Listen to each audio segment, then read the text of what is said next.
Hello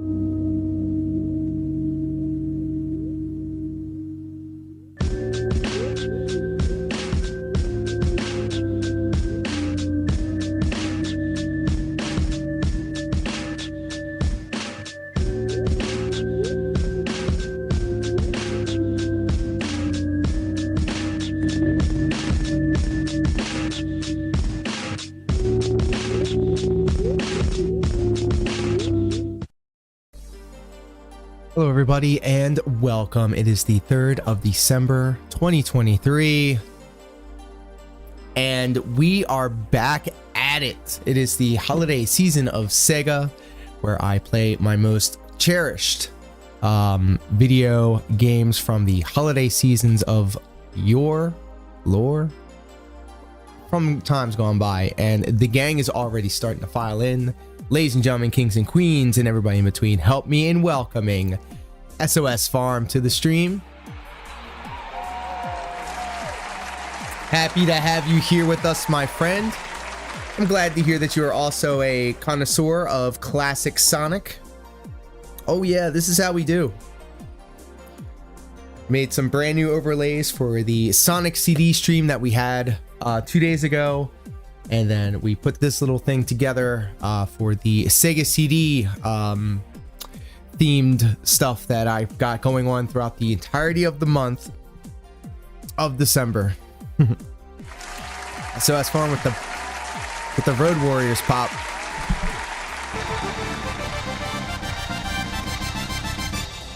So I put in a bunch of work trying to make everything look spiffy for everyone. I hope you all enjoy it. It's a lot of fun to stretch my creative muscles. I'm just double checking to make sure that everything's looking good on over at the YouTube side of things. That's right, ladies and gentlemen, we are now live streaming across both twitch.tv/bm2kx and youtube.com/bm2kx. Oh yes, oh right, what a rush it is. And then full disclosure, want to let everybody know that today's stream is being brought to you by the Magical Butter Machine. That is right, Magical Butter Machine. You will know that it is a Sunday, a lazy Sunday, a sussy baka Sunday, but it is also a Magical Butter Sunday. That is the day of the week where I tell everybody to please fuck the fuck off so I can do what I want to do, and that is sit here on the internet with you guys playing some of my favorite games. That's why I'm holding this cup all weird. I am quite inebriated. Sega was your first system? Nintendo was my first system, but Sega was the thing that like kind of cemented it. When I was growing up, it was the Sega kids and the Super Nintendo kids. Sega kids, they were the poors. Super Nintendo was the luxury device. However, I find it that the Sega Genesis, the Sega CD, the Sega 32X, and Dreamcast, that was the entirety of my childhood growing up. And I did fall off during the Sega Saturn days, but that was because I was moving out of my mom's house and I was doing it on my own, so I couldn't be afforded the luxuries of those types of things. So it all kind of comes full circle, you know? But what I want to do, which we kind of touched upon earlier today in our Sonic 3 stream, is I want to share what the holidays mean to me. And what the holidays mean to me is Sega, playing Sega games, and kind of reminiscing about the OSTs and you know, where you were in your life when you were playing these games, and how different the world was when you could just turn on a video game, not have to worry about downloadable patches or incomplete games being shipped out. You only knew one person with the Sega Saturn. Yeah, Sega Saturn, that was too fancy for me. I think my cousin had a Saturn, and I do remember playing Ultimate Mortal Kombat 3 on that Saturn. And it's crazy to think all that time, you know, back then I thought that graphics and fidelity and all that stuff can get no better. But nowadays, if I wanted to, I can pull up a Sega Saturn and play the Clockwork Warrior game or whatever, and it'll just all be here, and I can live stream it to everybody. Like, so crazy to think about that stuff. Game Gear was crazy back in the day also. True. I remember my first experience with a mobile video game system was the Game Boy, you know, the green one, like the puke green one. That was my first exposure to that. Game Gear, and interestingly enough, the roles were reversed. The Game Gear was the fancier system because obviously it was color. There's a lot of coffee in here, that's why I'm holding it with two hands. I'm also not trying to spill the shit all over my dumbass self.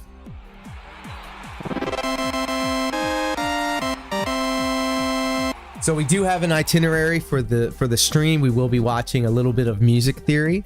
We've been following the excellent Alex Yard channel. They've been doing a kind of like a video essay series on a lot of the songs coming from the Sega Genesis era of Sonic the Hedgehog.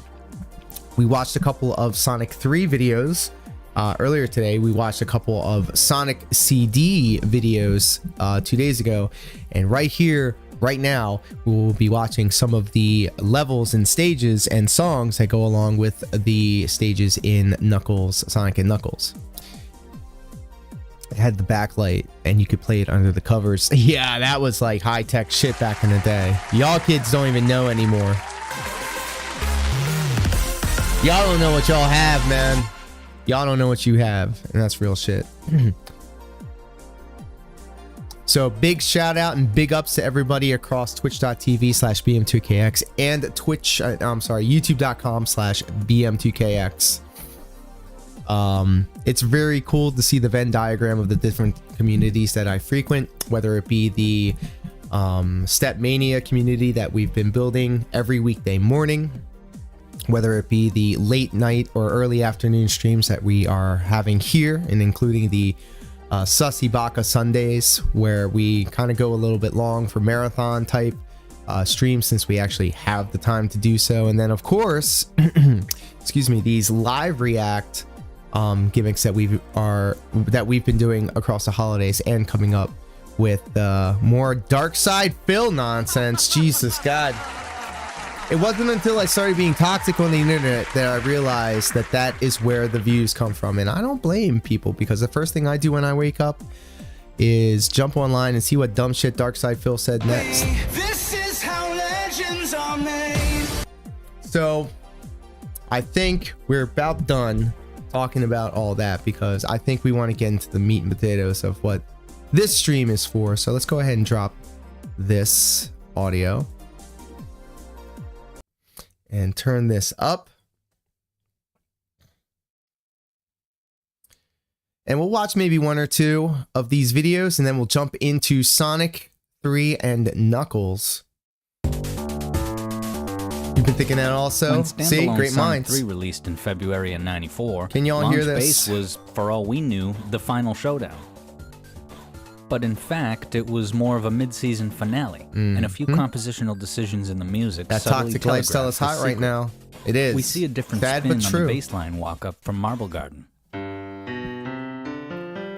So when we last left our hero at the last stream, we cleared Launch Base Zone, and we were talking about this song, how it didn't feel like a final level song. From 5 to 8, it overshoots the target. But the second attempt is a direct hit, earning return passage back down to the 1. That initial 9 is a cool bit of accidental spillage, a false start of sorts. Alright, cool, thank you. See, and I'll say this every time, but I'm not even a music guy, and the way that he's explaining it kind of puts it in layman's terms. And the song's long lead melody notes also hint that Launch Base isn't the true end of this saga, specifically its use of the 4 in the last measures of the song. I also didn't like how it had all of that go, go, go, go, go, go. We often see the 4 result, but now I like it. Or it might go as a kid, I had like different tastes, and I have different ideas as to what was cool. To just go from the 4 back home to the 1 is an inelegant shortcut, like something's missing in between. It feels abrupt, leaving you thinking, wait, that was it? Wait, that was it?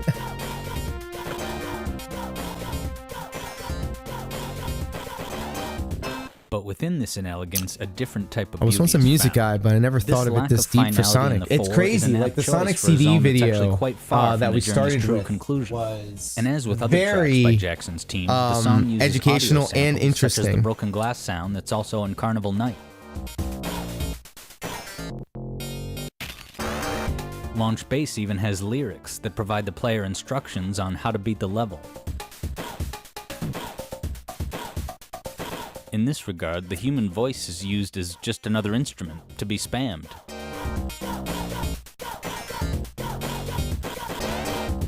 Which was an existing trend in the Genesis era, also occurring in the title theme for John Madden Football, which sliced and diced the word touchdown. There you go.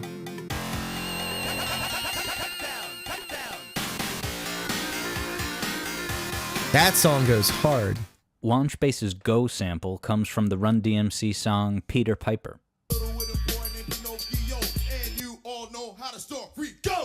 And the 1986 album that it came from also featured the classic It's Tricky, which years later would be repurposed as the main theme of 2001's snowboarding game SSX what's your name? Tricky.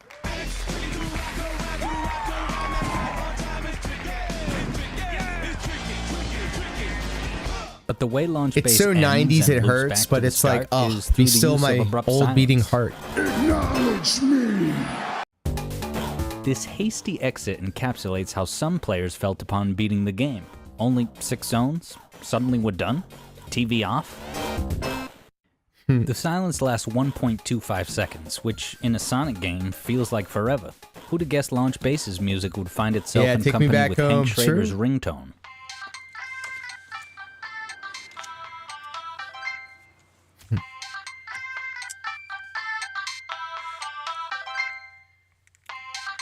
Then again, Breaking Bad does have not one, but 3 episodes where a main character plays a Sonic game. Now, how are you doing all those back? Tell me. Cheat code. Now, Launch Bass and the other Jackson tracks are excellent. That's and not how the fitting, game works. But in comparison I'll let to it the slide, rest of though. the soundtrack, they don't have as much chordal motion, and they're a bit more melodically repetitive. Even more so because the Act 2 remixes are so minimally different. The silver lining is that this frees up an opportunity to take a look at this. Michael Jackson's team completed more than 40 tracks for Sonic 3, and 10 of them made it into the Genesis release in '94. Crazy. Then, for the '97 Sonic & Knuckles collection on PC, all 10 tracks were replaced with different compositions. But most of us had no knowledge of these alternate songs until 2006. I didn't. When Q Jimbo posted his flagship YouTube video on the history of secrets surrounding Sonic 3's music. Maybe we'll At that time, dive into the prevailing that. theory was that in order to hide Jackson's involvement, Sega threw together some replacement tracks that ultimately felt like generic low-quality knockoffs, and these songs became a bit of a laughingstock within the Sonic fanbase. Ew. It wasn't until as late as 2019 that saw the discovery of the Sonic 3 prototype, dated November 3rd of '93, a few months before the game's release. Shockingly, this prototype contained the same compositions as the '97 PC collection, meaning those PC songs They weren't tripped. hasty replacements, but were actually the original themes for these zones. Wow. While Jackson's compositions were the replacements. Wow. Hearing them now on the Genesis sound chip gave rise to a new wave of positive regard for these songs. Turned out they are fantastic compositions, but just suffered from a lack of production value. Until now.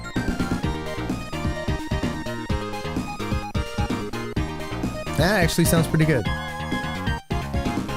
Perhaps Sega didn't use Proto Launch Bass in the Genesis release because it's a bit too sunny and bright for a final zone. Sure, maybe the intro to Act 1 kinda has a march into battle type of feel.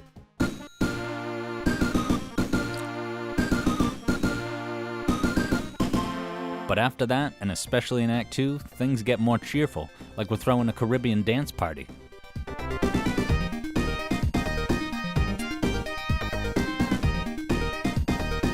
Michael Jackson was low-key a gamer. He was! He And like Proto had it Launch in Bass tight has with affection for the Sega. Art of the key That change, Moonwalker which game? you don't see a lot in Sonic 3. In the Genesis soundtrack, 83% Shout out to the of King the of level Pop. themes are written in a single key, and the songs that do change key have just a single key change each.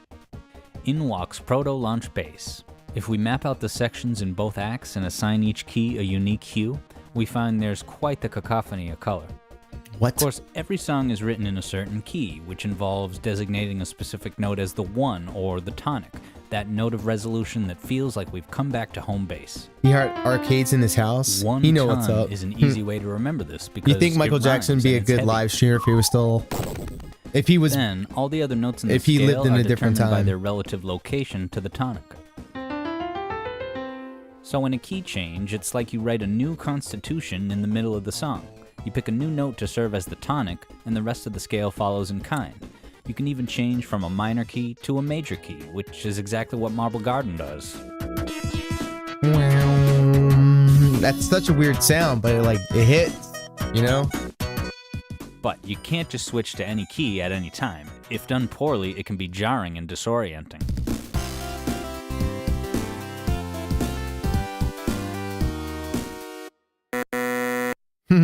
Proto-Launch Bass changes key in every section. Imagine a high-pitched and this scream when he ambition dies in could have GTA led or to a disjointed Fortnite. mess, Wasn't except the composer Michael used a Jackson reliable actually in that technique to minimize a Dreamcast potentially boxing messy game? distraction. And he used his The transition real from voice, section his A to B real has the song move voice, from not like, B-flat major hey, how's it going? to B-flat major. Some might not even notice that a key change even occurred. Saw that on a YouTube channel somewhere.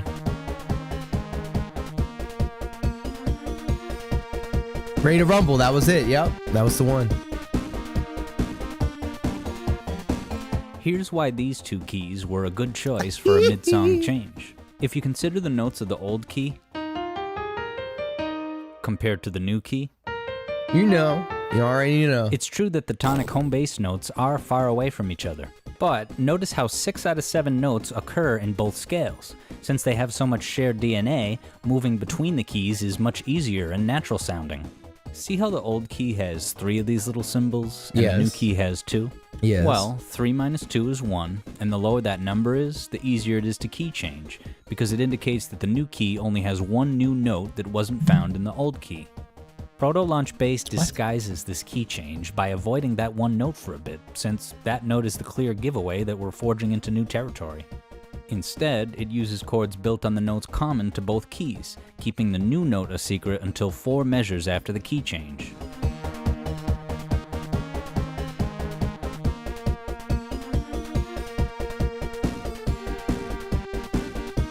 Yeah, I can't read any of this shit either, but I do like how they have these graphic indicators to tell us what it is. This softens the impact of the key change, resulting in a progression that sounds perfectly natural. This way, the composer can take the listener on a journey of much wider possibilities, but in a way that's not disorienting or overwhelming. Nah, disorient me, The song fam. also uses I'm already bass line I'm during already key changes disoriented. for some impressive acrobatics that play with listener expectations about where the bass notes should land. Act 1 starts with a chord sequence that alternates between 1 and flat 7 and ending with a 5. For the 2 alternating chords, it starts with the 1 chord and then the flat 7, which in sequence sounds like this.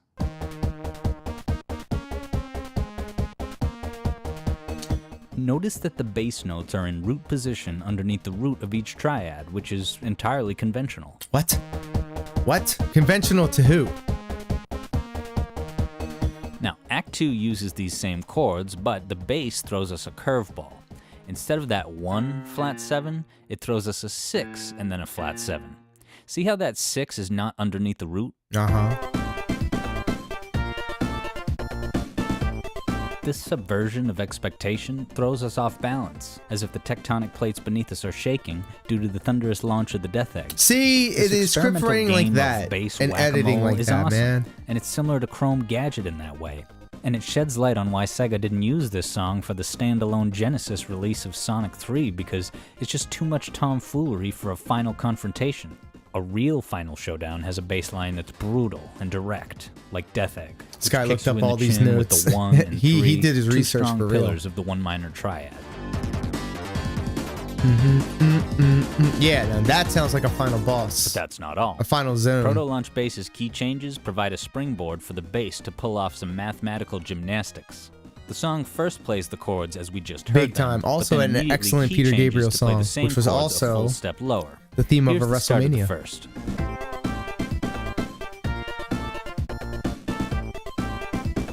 Then the lower key change sequence.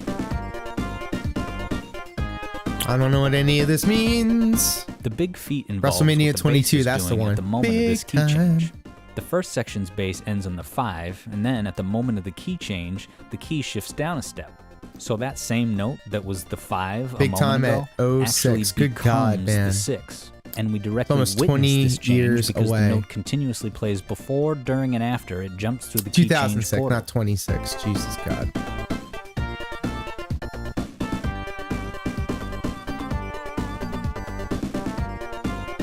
Thank you for knowing that info, because I sure as shit didn't remember. It's the exact same note, which is G, with a frequency of about 49 Hz, but it serves a different function in this new environment, and we witness it jump through the portal to switch dimensions without What? breaking eye contact. What? It calls to mind supermodel Derek Zoolander, who showed off his versatility in his capstone calendar photo shoot. And the climax of Proto Launch Bass perfectly sets the stage for the moment of the Death Egg's liftoff.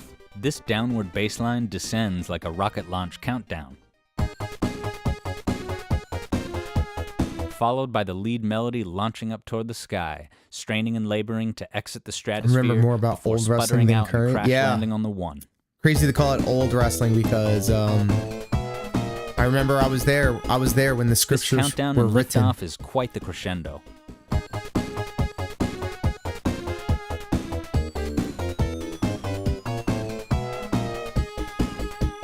And Act 2 reworks it with Latin flair.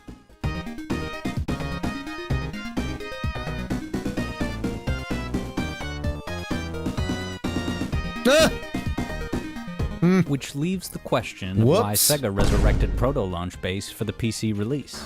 Many point to the audio samples in Jackson's Launch Bass as impossible to recreate in a MIDI sound chip. But also, the biggest engine of Jackson's Launch Bass is its percussive edge, the various whacks, thwaps, and pops. Yeah, it in don't the make drum sense beat to that say give I a grew up stylish watching groove John going. Cena. It's I remember distinctive. seeing his Strip debut away that live. aspect I and you're remember left seeing the with first not SmackDown much live. else, I was especially in in the Act 10th 2 grade. when a Oh my lot of the God. instruments are muted.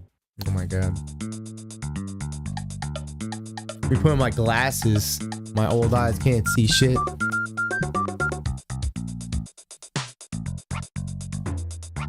It's also gonna mask the fact my eyes are so fucking high looking.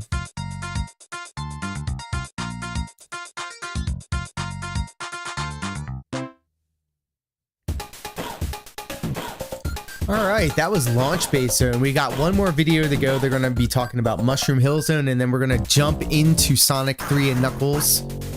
It's gonna be a lot of fun. I'm all coffeeed up. I am very lit. I'm gonna add this to my story on Instagram.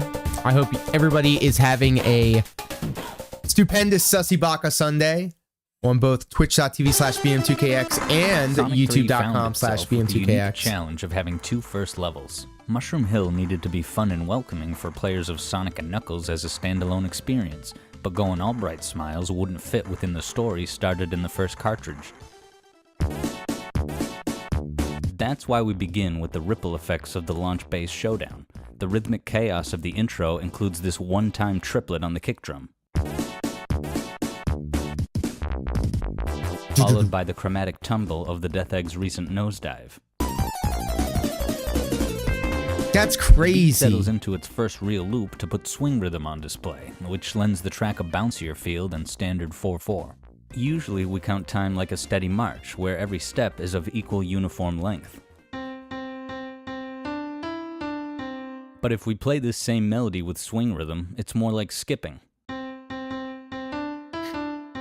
Standard 4/4 takes Great each editing. beat and divides it into 2 segments, but swing rhythm divides that same territory into 3 and puts a ghost in the middle box That drop between is the still notes. sick. In other words, there's no note played in that middle spot. I agree. The presence of this ghost pause generates the da-da-da-da-da-da Did bounciness it, of that swing. also is a gallop step in DDR. Act 1's swing rhythm becomes more noticeable when you slow it down.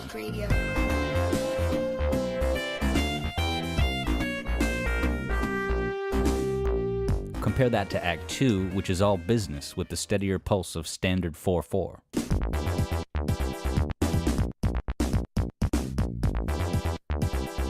The zone's mushroom trampolines are the perfect conduit for the Act 1 song's elastic energy. It's a fun invitation to the Sonic & Knuckles experience that spotlights the series' awesome new character. For a lot of people, Mushroom Hill was the first opportunity to play as Knuckles, and the music is the anthem of his home territory, which he even calls back to in later games. What a sight! We have jungle mushrooms on my island too, but not this huge. Mushroom Hill Act 1 even seems to expand upon the beat from the Knuckles encounter theme in the first cartridge. Interesting.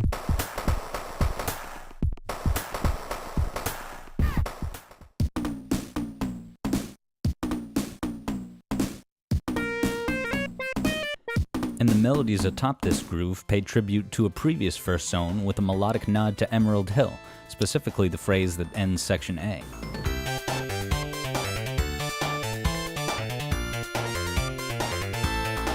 Because when we disregard pitch and just consider the timing, we find this same rhythmic structure in Mushroom Sonic Hill's heads? That's so iconic cute. main hook. But the chord structure underneath Mushroom Hill is a different story. In the first zone, we enjoyed the simple, root-based clarity of Angel Island's chords moving along the circle of fifths. Mushroom Hill, then, is a logical step up in complexity. When trying to figure out the chords, the bass line is not nearly as much help, since it just plays this sequence on repeat for the whole of Section A.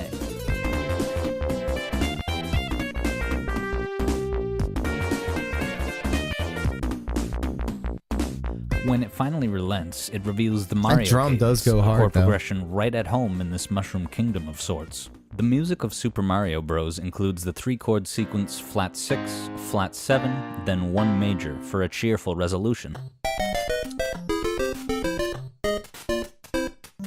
The flat 6 generates sudden peril, like you're at the edge of a cliff.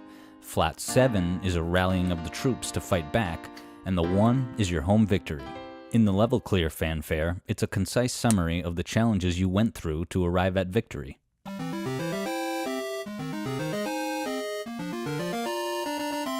See, I would have We never are in a known. major key, but these symbols are a clue that these chords are borrowed from the minor key universe, because they don't occur naturally in the major key playground. This is fun because playing these 2 chords from the minor universe primes your ear to think that we must be headed toward a minor 1 conclusion. It's the natural and logical product of that momentum. And the Act 2 boss theme is basically a song-length articulation. See, of I'm this telling chord you, sequence. like, deep, man.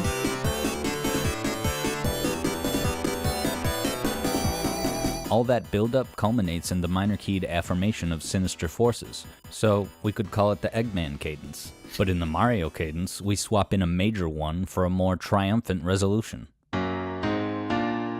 In Mushroom Hill, it's a reminder of everything we went through in the last 6 zones, but here we are, still trucking on through. I like the mushroom motifs Yet, too. Mushroom Hill doesn't linger on this victorious 1 chord. It sort of pops in, and then the rest of the measure is a funky bass accentuation that doesn't touch upon the happy major third.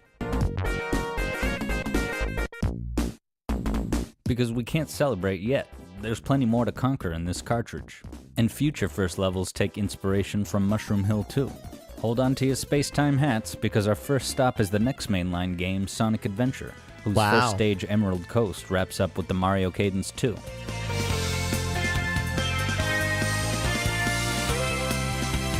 The direct sequel's first level, City Escape, uses the same chords to generate momentum that launches the iconic phrase, "Follow me."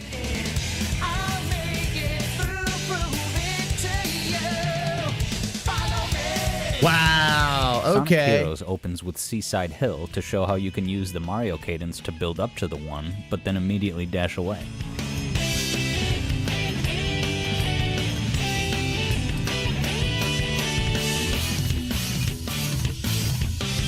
Sonic 06 got the music right, starting with the first zone.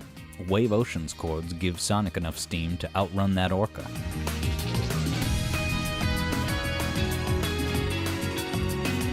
This one's a bop too. I never heard this one. I never played this game. That example makes the Mario cadence a climactic moment of the song, but Sonic Colors Tropical Resort shows how you I can would like sneak to it play in under the this. radar.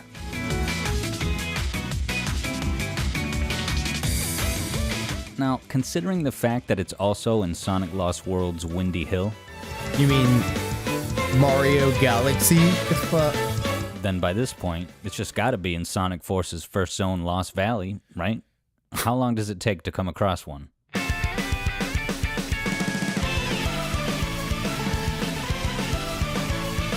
I played the Such first frequent level of this and then recurrence of these Mario stopped. chords reminds us that Sonic is a revision of Nintendo's formula. And the thing about revisions, they tend to improve upon the first draft. Sonic & Knuckles' whole soundtrack operates heavily in the minor key universe, and even major keyed songs like Mushroom Hill contain numerous minor elements for a subtly darker edge. In the melody scales, the three can be either major or minor, and Angel Island showed the importance of the three when defining the cheeriness or seriousness of each act. In Mushroom Hill, both acts are in a major key, but dashes of the minor third make for a more nuanced story. But it's not that Mushroom Hill switches between happy sections and sad sections. Unlike Angel Island's blatant dichotomy, both acts of Mushroom Hill use the major third as the main character, but this playful use of the minor third makes the eventual major third resolution from above all the more reassuring. Here it is in sequence. Ocean Palace from Sonic Heroes. If you has didn't a say it similar out loud in composition this video, template. I would have The never climax have noticed contains or the known. Mario cadence and a similar dash of minor 3, 2, 1, then resolving from above from the 4 to the major 3. And this one particular bar goes all in on the melancholy. If you listen to this melody in isolation, it's a straightforward 5-3-1 outline of a minor triad chord. Yet this is snuck into Mushroom Hill without turning the chorus into a downer. Teeing up this minor triad right before the ultimately encouraging major resolution tells a micro-story in itself.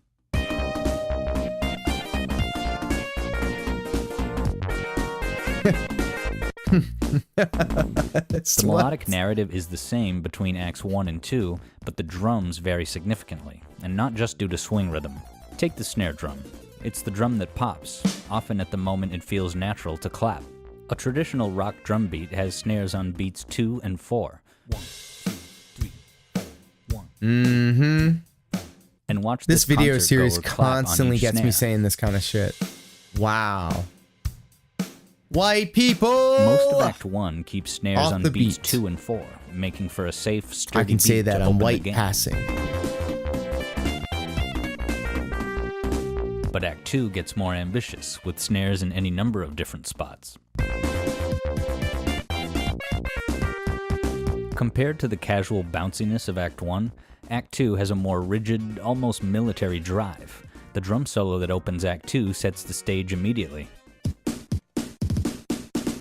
And later on, we get bursts of double time like what Balloon Park had.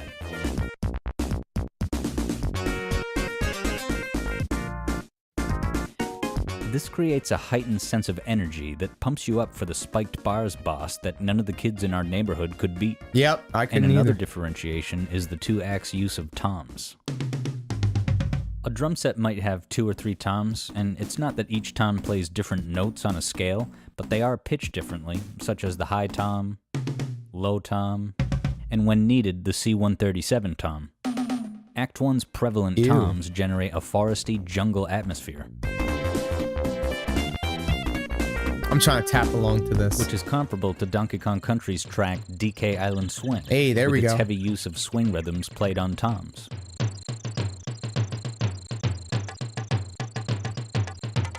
But the jungle party ends in Act 2. The toms are dismissed, and we drill down to the pure business of just the kick and snare. It might sound like the drums and bass are each starting to do their own thing, but for the most part they move in lockstep. At first, the bass line does have these 5 syncopated notes, which maneuver in between the steady downbeat activity of the drums. But ultimately, we return to order. The next measure sees both instruments neatly in alignment for each note change. How neat. We have Ardclaw to thank for these drum insights. Thank you, Here he is on the Ardclaw. hill to show us what snares and toms can do.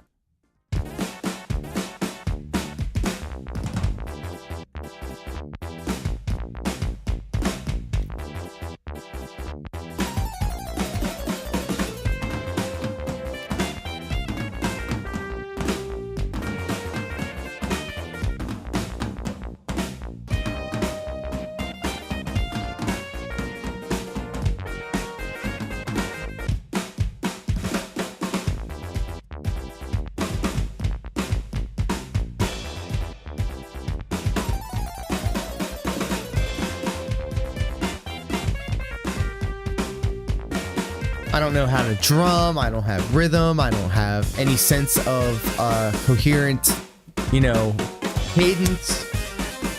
So when I see things like this, it fascinates me.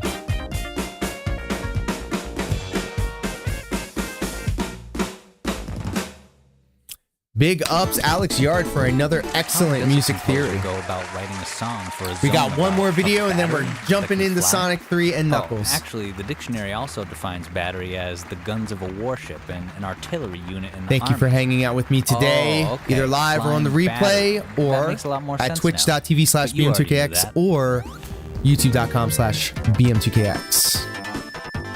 The lead melody opens Definitely with do an eighth appreciate rest on the ya very first all beat, for and hanging we've out. seen this in other Sonic And if you 3 would be so songs kind, if before. you're on the It's YouTube side followed of by a things, long, be sure sustained to note that like, lasts share, a and measure subscribe. and a Let me know half. what your favorite Sonic the Hedgehog game was, and what favorite soundtrack, Such Sonic long soundtrack lead you've melody rocked notes are a out rare to. occurrence in Sonic 3's soundtrack. In fact, the only other song that features such long notes is Launch Bass. But this long note meets a sharp contrast when the measure ends with 7 rapid 16th notes.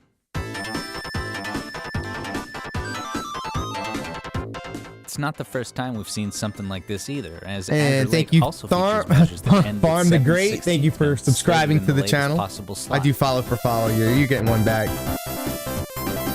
Appreciate This you, compositional homie. piece of DNA also appears in Angel Island's bass, and in all 3 instances, the melody contours are strikingly similar. 3 notes moving down. I'm 1 so moving glad up, that and Twitch the was remaining like, 3 hey down. guys, we fucked up. You can stream on both platforms now if you want to. And in Flying Battery, this rapid-fire 16th note fest is capped off with the return of the tritone, the Devil's Interval we saw in Marble Garden.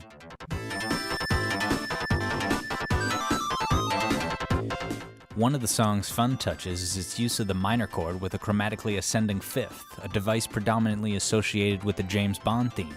You start with a minor triad, and then you have the fifth of the You don't chord have to walk open it and up over down here, my friend. chromatically. You are good, Farm. It's You do used in whatever Flying you wanna Battery do. lends the song a slick tone of nimble infiltration.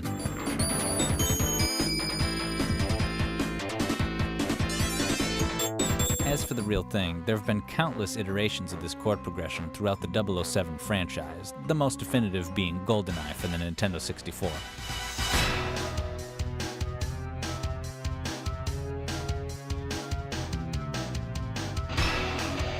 In fact, the file select theme explicitly articulates every note of each chord on the vibraphone. I remember this one. The bass line in Flying Battery is quite the militant machine.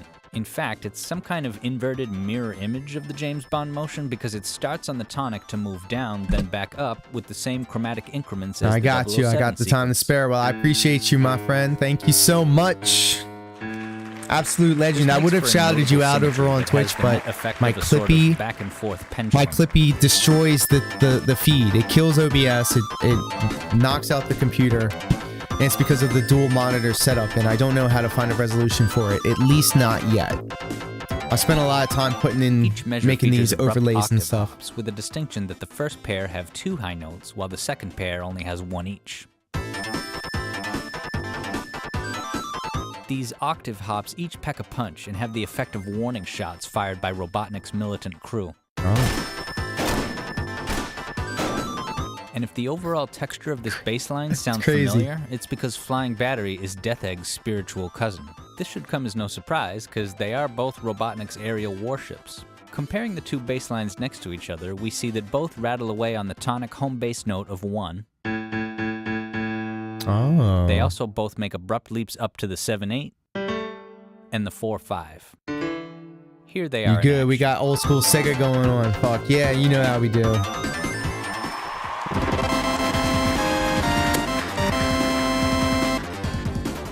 The Flying Battery Death Egg connection doesn't end there. Someone by the alias Cyber Shell theorized that after being defeated by Sonic at the Death Egg, Robotnik retreats to the Flying Battery as his backup stronghold, as evidenced by the fact that Knuckles faces Robotnik as the Flying Battery boss, even though all the rest of Knuckles' boss battles are against Egg Robo. Whoa. But as he acknowledged, although it's fun to believe in this as intended canon, there's actually a practical reason that reveals it to be a development mistake. See, all the bosses in Sonic 3 are designed to have Robotnik's sprite facing the side, except the Flying Battery boss, which faces directly forward. This would have required the separate creation of a forward-facing Egg Robo sprite, but they didn't bother because Knuckles was never meant to go to Flying Battery Zone. As you know, Sky Sanctuary and Death Egg aren't included in Knuckles' playthrough for reasons of plot continuity, and the same thing was supposed to happen with Flying Battery. This is evidenced in part by the fact that Flying Battery has no Knuckles exclusive areas. Interesting. And since Flying Battery was originally intended to be ordered between Carnival Night and Ice Cap, the expected absence of the Flying Battery explains why Knuckles warps between those two zones for the level transition, which was all well and good until later in development, when they decided to split the game into two separate releases. This posed a problem for the standalone release of Sonic & Knuckles, since this would have left Knuckles with only 3 true zones, which would have made for an unsatisfyingly short game.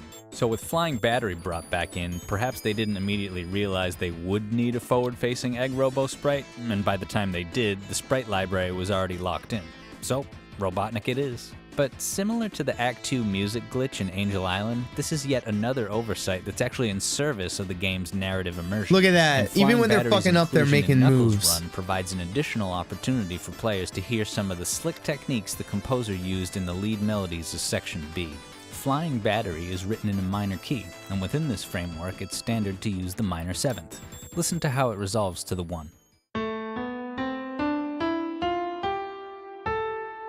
A common technique, though, is to insert the major 7th instead, which makes for a more powerful, directly adjacent resolution to the 1. We see Flying Battery make use of the major 7th in Section B, I which think I'm packs starting to an learn exciting music. sense of force and momentum.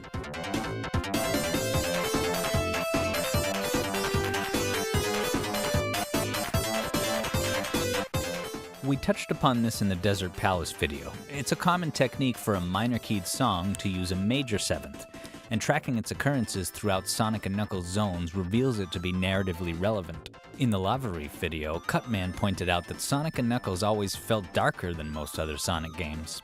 We see this reflected in the fact that of Sonic & Knuckles zones, 5 out of 7 are written in a minor key, and even the 2 songs that are in a major key utilize minor elements liberally. Of the 5 minor keyed songs, we just saw how Flying Battery uses the major 7th, which is followed up by Sandopolis' use of it as well.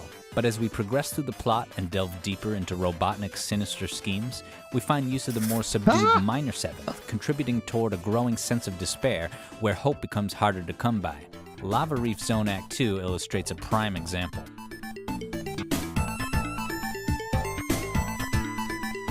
That's what the stream starting soon music we played at the start of this We see the major broadcast. 7th return for the forceful finale at Doomsday, arriving just in time for the final clash between the superpowered life forms of good and evil. So, in total, the use of the major or minor 7th provides a subtle litmus test for the thematic contents of each chapter. In Sonic Mania, T-Lope spiced up Act 1 with let's a sort go. of bass mini-solo that T-Lopes. occurs during the downtime between main melody phrases, a sequence that temporarily does away with the established rhythmic structure of the bass line in favor of some spastic fun.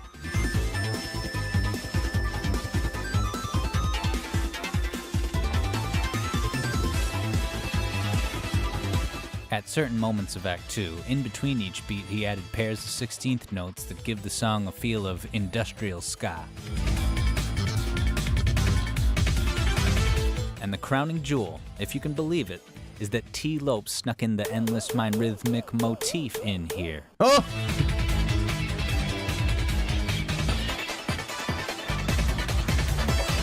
T-Lopes, you sly devil. Congratulations, you have won the day.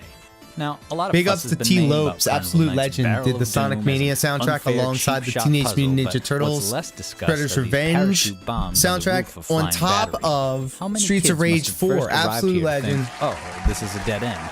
Only Big to ups, fruitlessly T-Lopes. backtrack for who knows how long, And even after you figure it out, all subsequent playthroughs require you to wait there like a jerk until enough parachute bombs open the opening. Hirokazu Yasuhara greenlit a waiting mechanic in a Sonic game? This is Sonic, not Earthbound. And during the excruciating wait, time seems to slow down, and the music along with it.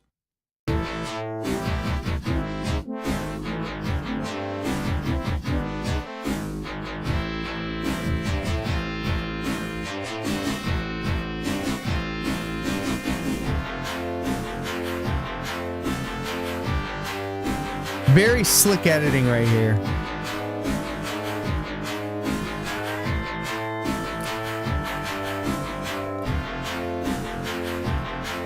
And they have a little bit of extra after the credits, which I think is excellent.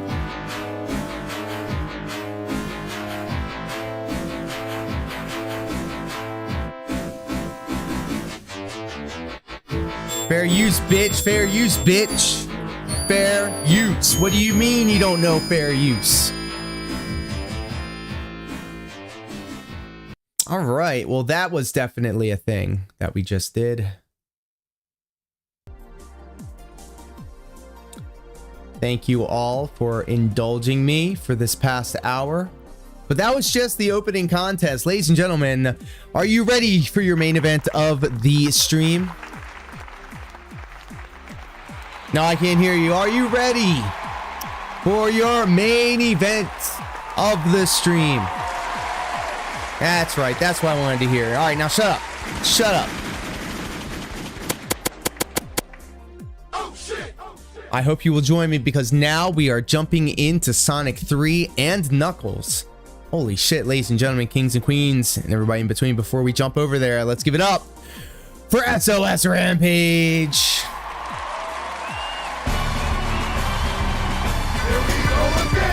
That's right, we're getting ready like Birdman because we're jumping on over. We're gonna be playing some Sonic 3 and Knuckles. I do hope all of you guys join me over there. So how about we just go ahead and do it?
Hello, everybody, and welcome back to the shit show.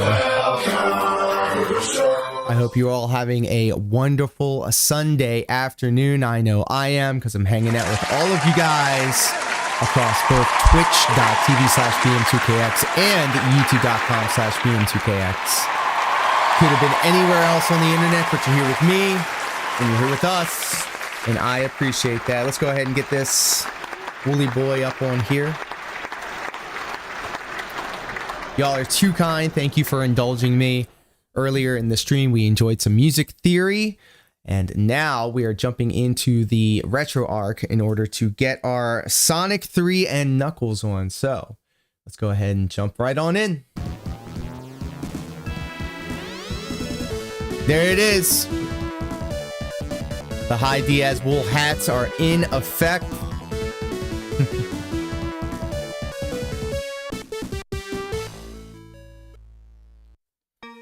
That's how we do. We were just talking about this music.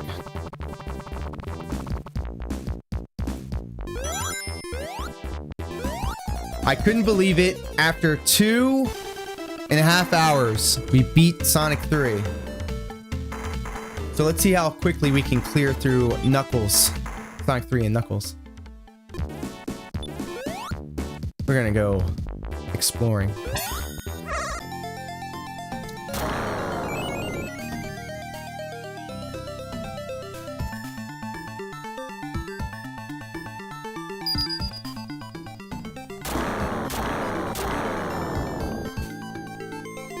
Gotta do better than that.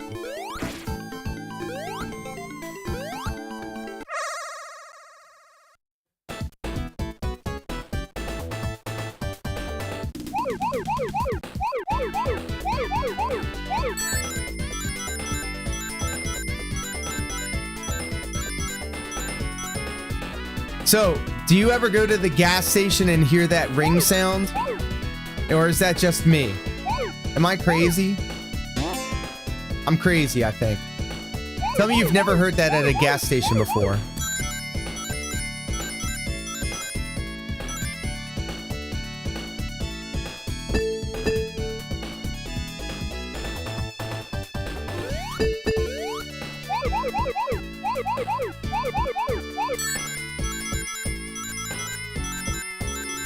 Definitely heard it. Hell yeah. I mean, I don't know, like, hell yeah, but like, yeah, someone else that knows my pain. I get Sonic vibes every time I get a pack of Dutches from the gas station. Can I get a 20 on 4? Of all the sound effects they could have picked.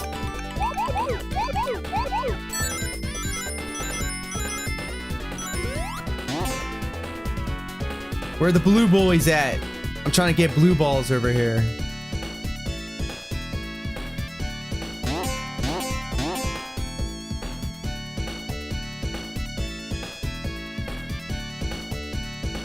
Are they crazy for this one?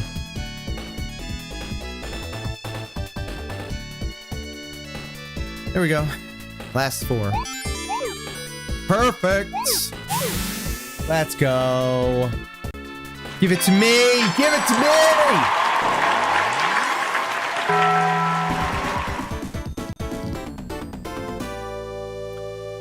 How are you, Rampage? I hope you are doing well. Hope your weekend has been good. Missed you yesterday, homie. We had a great showing at MCW Pro Wrestling Presents Breakthrough. Bling.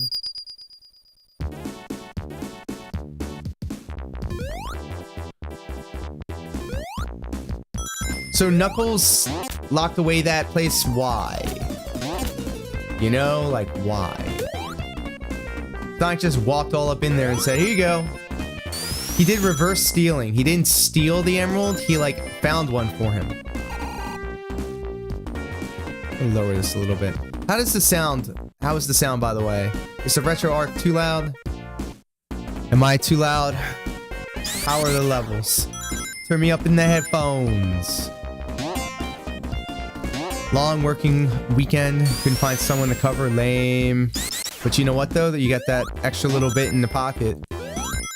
That's always a good thing. Sounds good to me, at least. Alright, cool. Bet. I'm only asking because I'm deaf in one ear and I'm fucking stupid. Excuse me. I'm very inconsiderate. I apologize for that.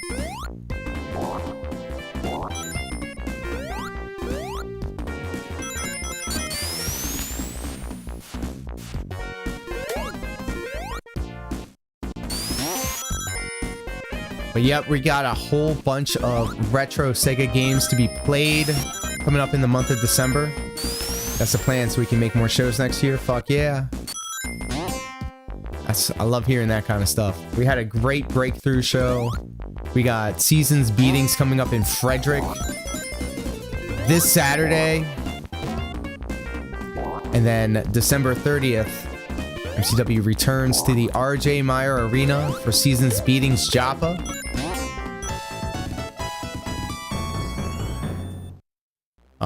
Internally, we always see Season Beatings as the season finale of MCW, where we start putting together new things. That's right. And the plan is working. Thanks to you guys, and thanks to the opportunity that Breakthrough has afforded me, I was now able to show off a little bit of what I wanted to do in terms of the Ring Wars. Hold on. Lock it in. There you go.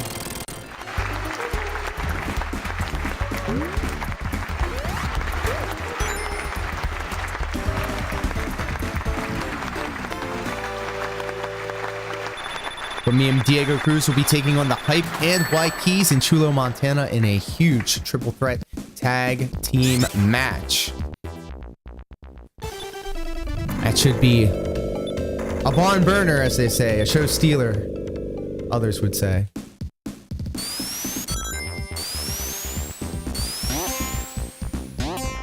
So I remember when I saw this game in a demo monitor at a store. It was at a Toys R Us, actually.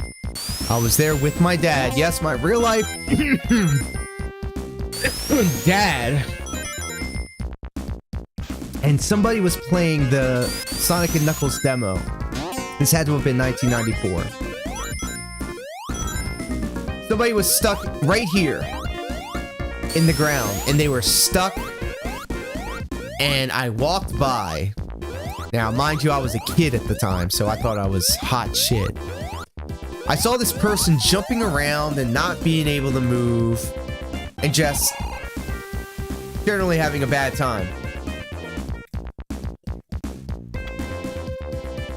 I can't remember what I had for breakfast this morning, but I can tell you that I remember as if it was yesterday when I walked past this person that was playing this demo in a Toys R Us, and I saw that they were stuck, and I read an EGM that said, "Are you stuck on one of these things? Press down, do jump, spin dash." I told the person that was playing the demo at the Toys R Us to spin dash out of it, and they did, and they were free. They escaped. And I don't know why, but I will always remember that. I'll always remember that.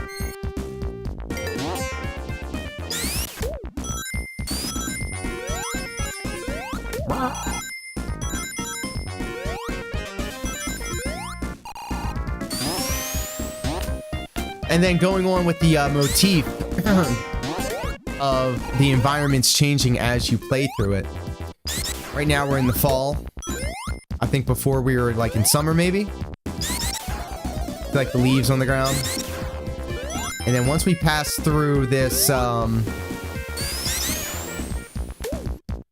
this one area, it will be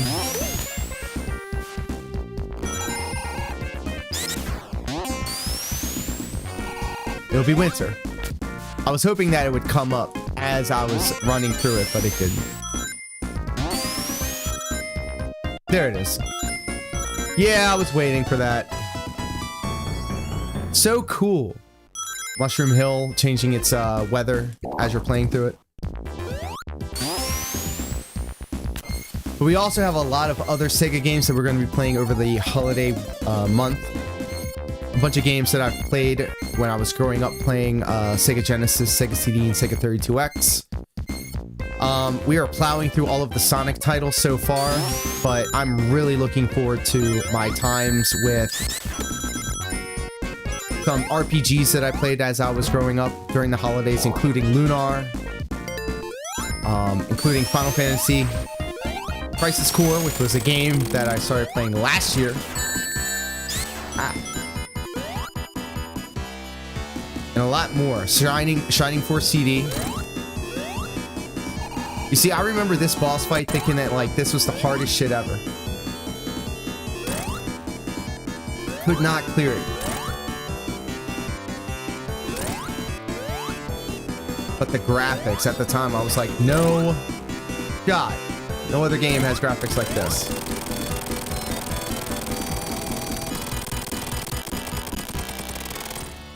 Get the fuck out of here.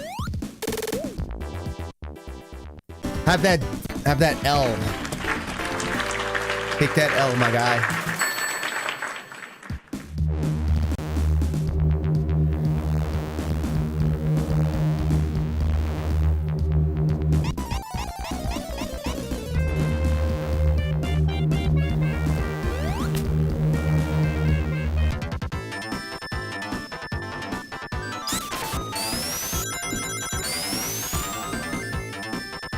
And I'll always remember this stage. I'll always remember this stage because I was always hanging out with my buddy Matt at one of my old houses. And we would play Sonic 3, Sonic 2, Sonic and Knuckles over at his house.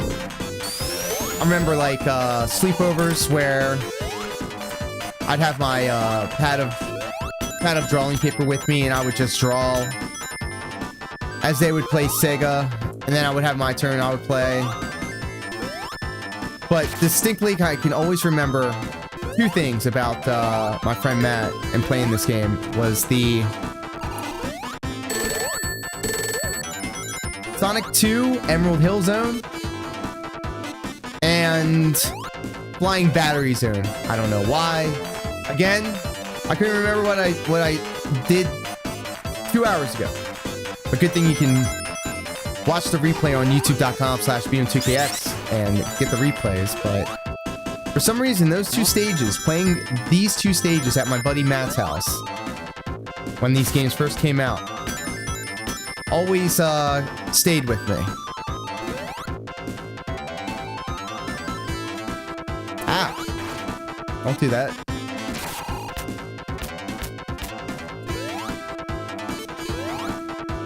Oh,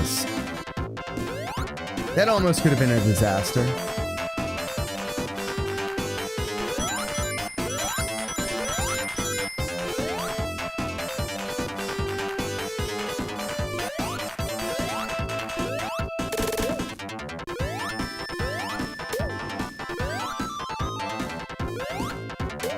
Yay, monsters.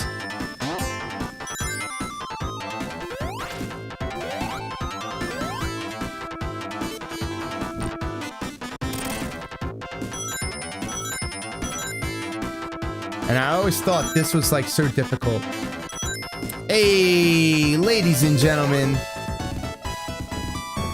kings and queens and everybody in between, help me in welcoming the MVP of this and every stream. Jets Cup is in the house. How are you, my friend? Welcome.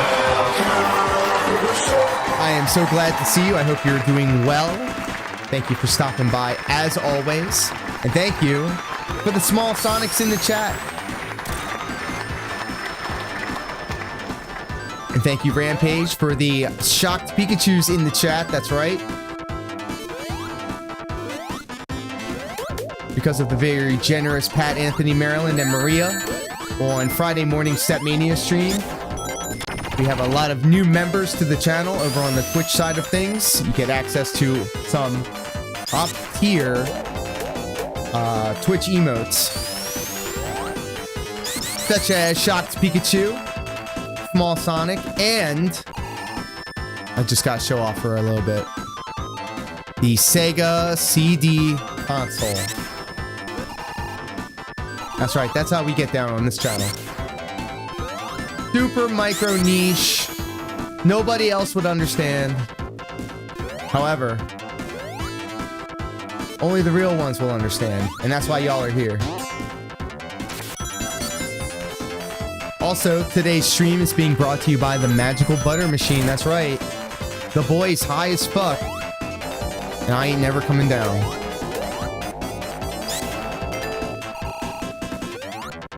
We cleared Sonic 3 earlier today. We will be working on Sonic 3 and Knuckles till the wheels come off. Or until I need to take a little nappy wappy because sheesh. Magical Butter's no joke.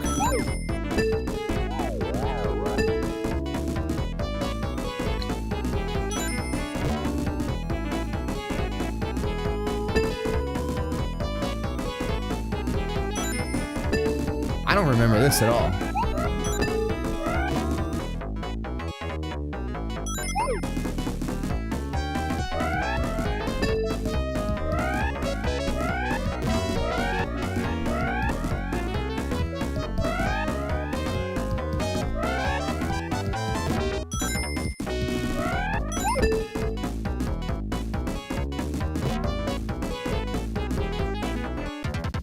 All right, I'll take it.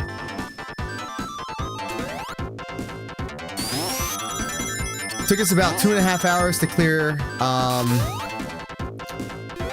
Sonic 3, but we also watched some music theory videos before that, so maybe a little under 2 hours. It was only 6 zones, which is incredible. Got 6 more to go. And that may not be all. Depending on how I feel, if I got a little nap in me, if I eat, have some munchies.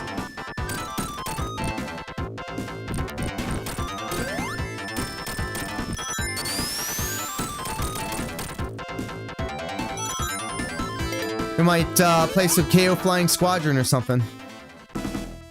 Something in the Sega CD soundtrack. Dumbass, why are you hitting yourself?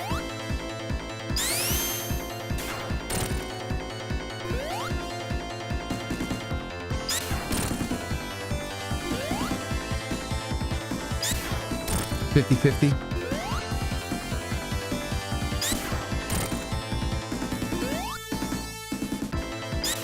Oh, it goes back and forth, huh? Why are you hitting yourself, dumbass?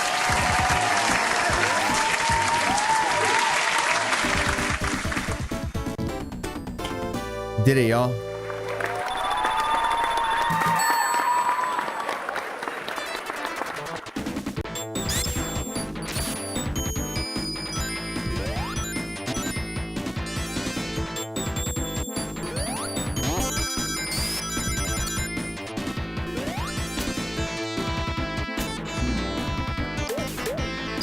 Not very smart. Should have known better.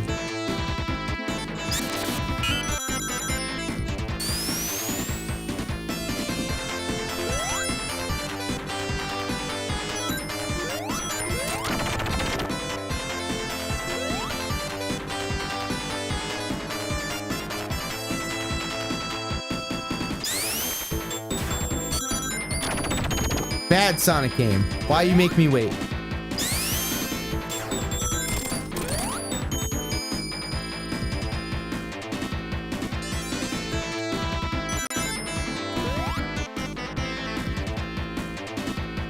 There you go.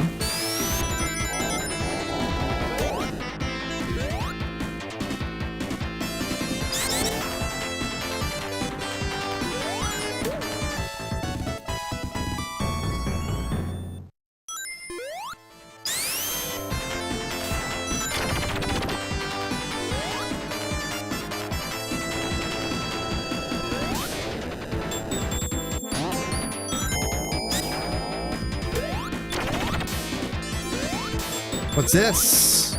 Hello there.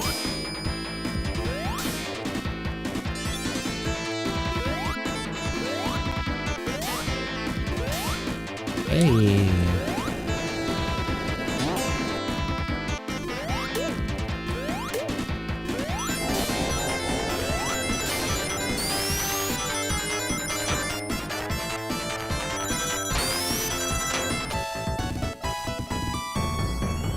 Give me all the one-ups.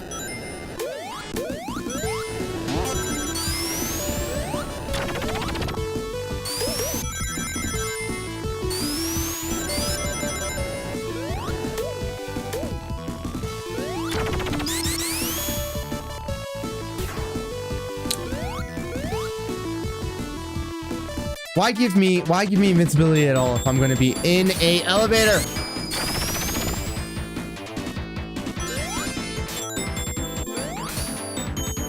Oh, that's too bad.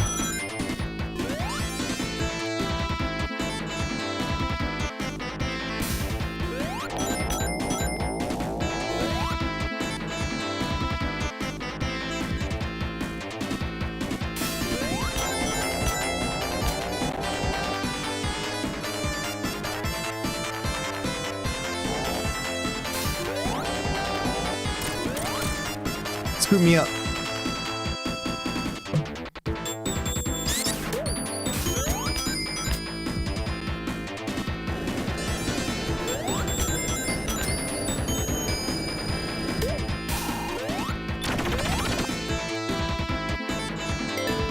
Let's go. 164 rings. Yes, please.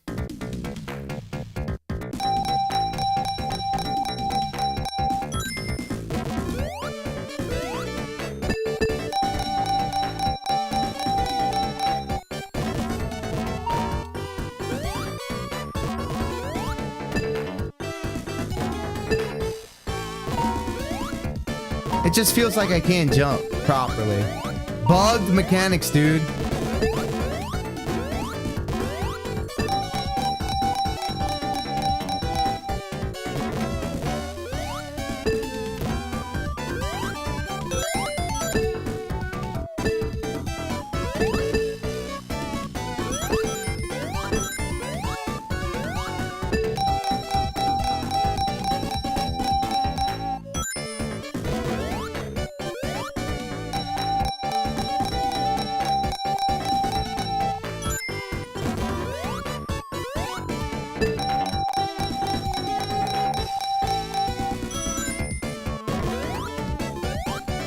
Give me more.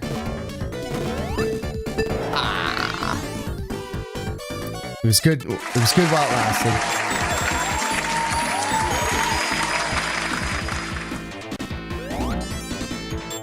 I should have just waited.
I feel like I should be doing something.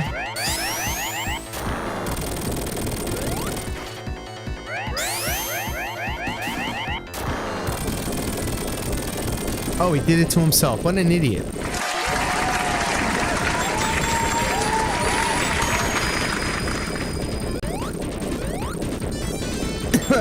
More environment changes. No.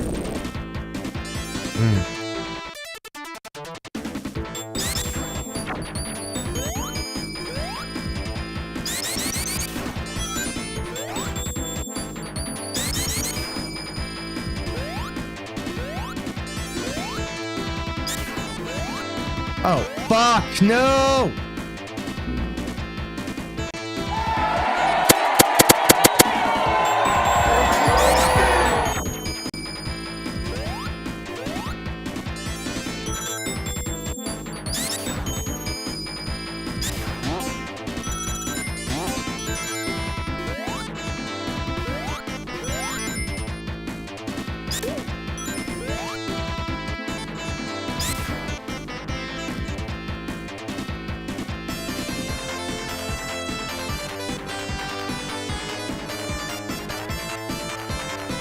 Nobody can stop me. I'm all the way up.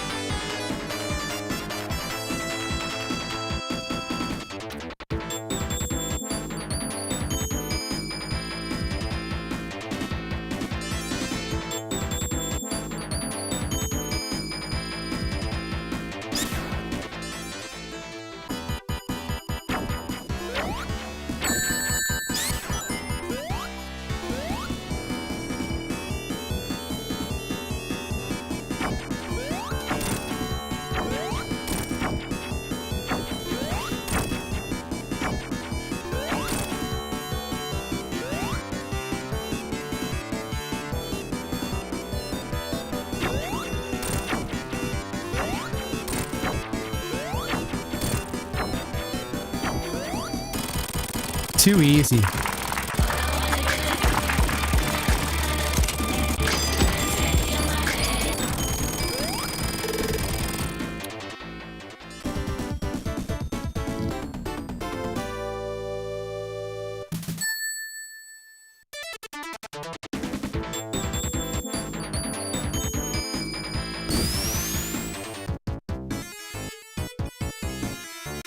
All of a sudden, we're in the savannah.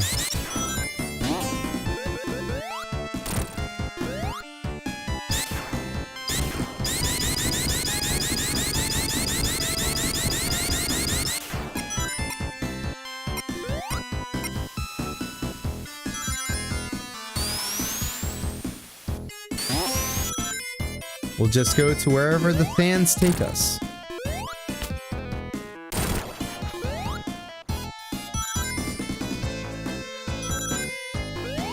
Whoa. Thank you, Farm. Do appreciate you. That's right, the boy is here with his hat on. Despite being very spicy in here, let me just open a window.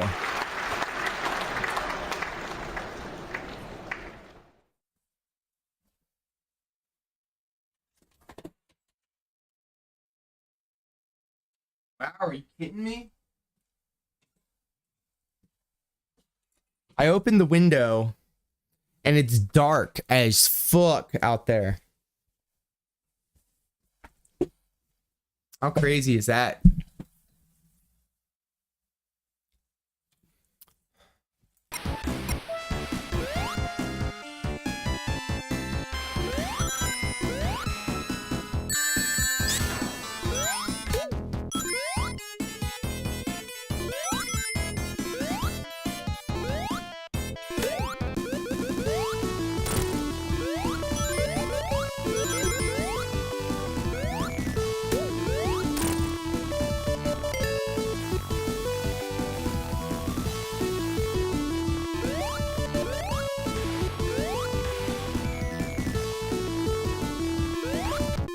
Whoa, that was close.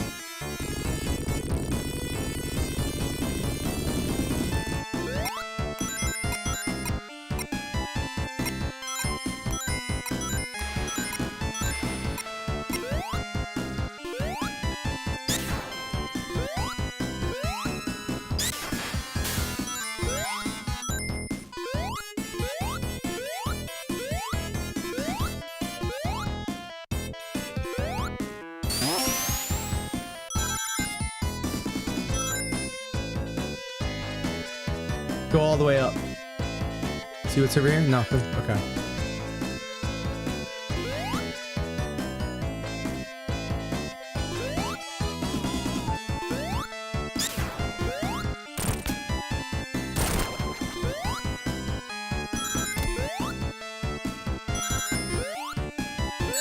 Oh, fuck you, man.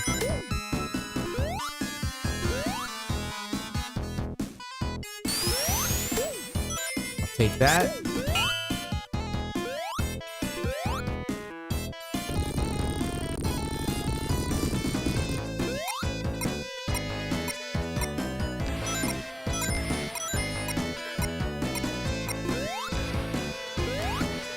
I'm gonna just double jump over that.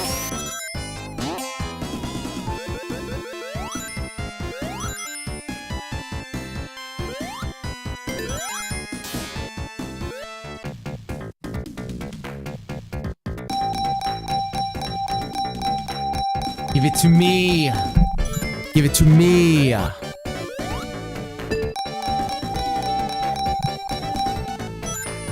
It's like this is before gacha games.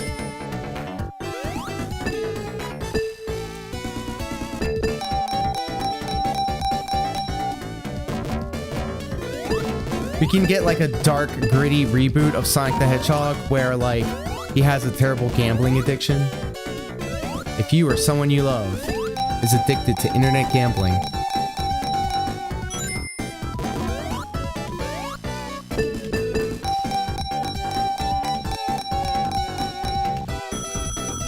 I'll take that.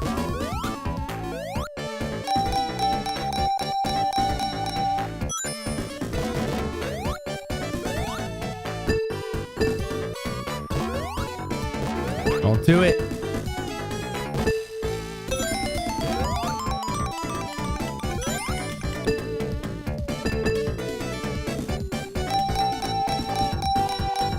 Thank you, Rampage. I'm not gonna lie, I'm starting to get sick.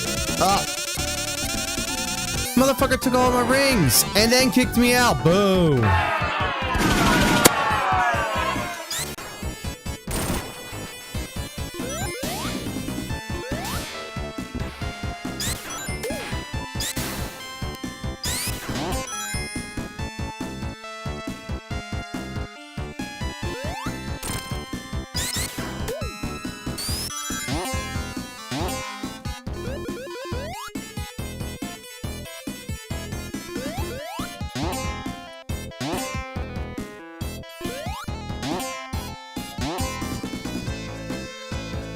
Oh, I don't jump. I don't press jump. Okay.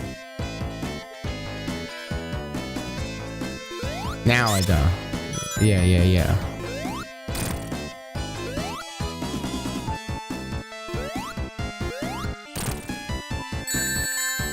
Can't duck that, huh?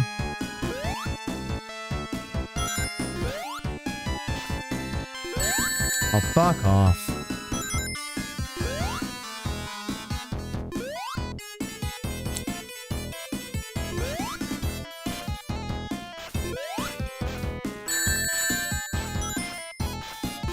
Not cool, man. Not cool. No, I knew it! Always with this dumb shit that I do.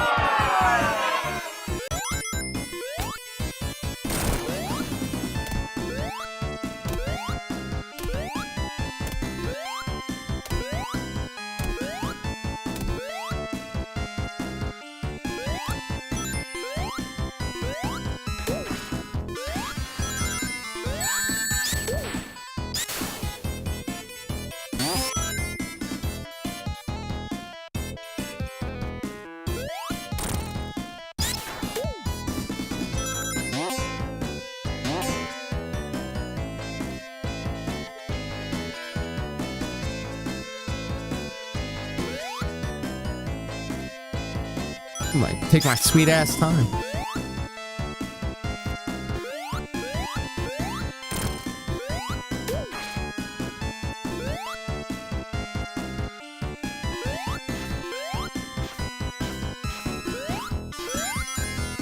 Not this time.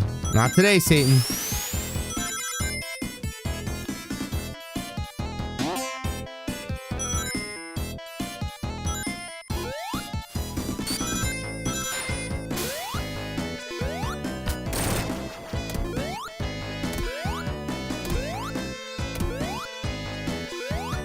Whoa.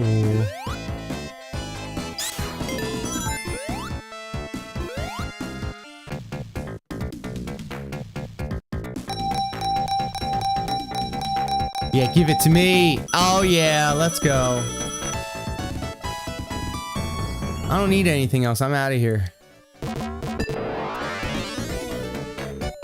I gotta know when to hold them and when to fold them.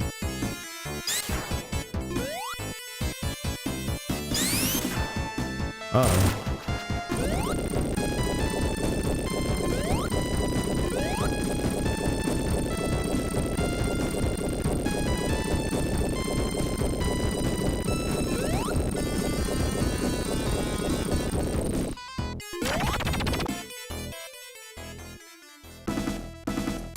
It's a rock.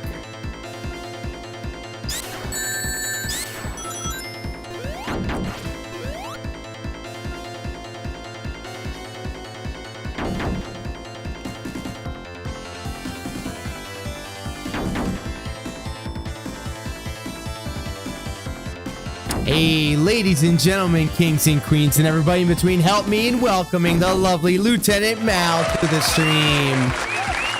How are you, my friend? Happy Sunday to you. I still do, yes.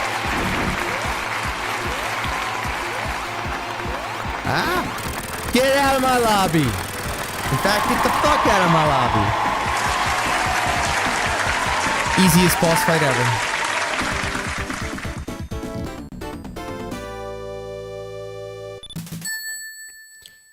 Yeah, he kind of kicked his own ass, but we'll take it, right?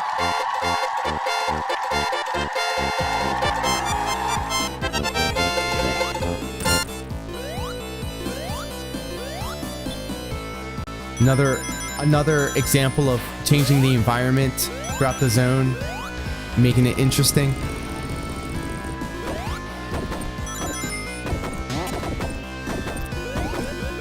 Thank you, Rampage. That's right.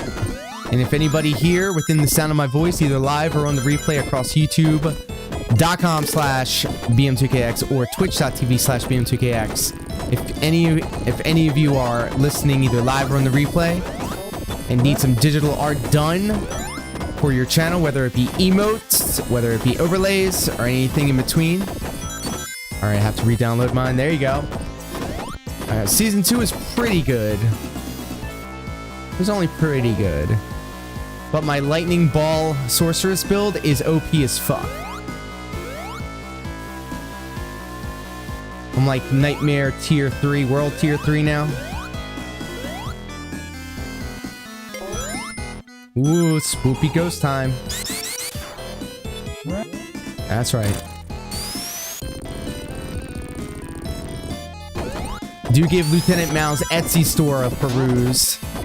He does high quality digital art with a very quick turnaround. Highly recommend you do so. Nah, I just got a very decent build. God damn it. Alright, let's try this again. I just happen to have a very focused lightning ball build that I stole from the internet, the recipe. But it has served me well.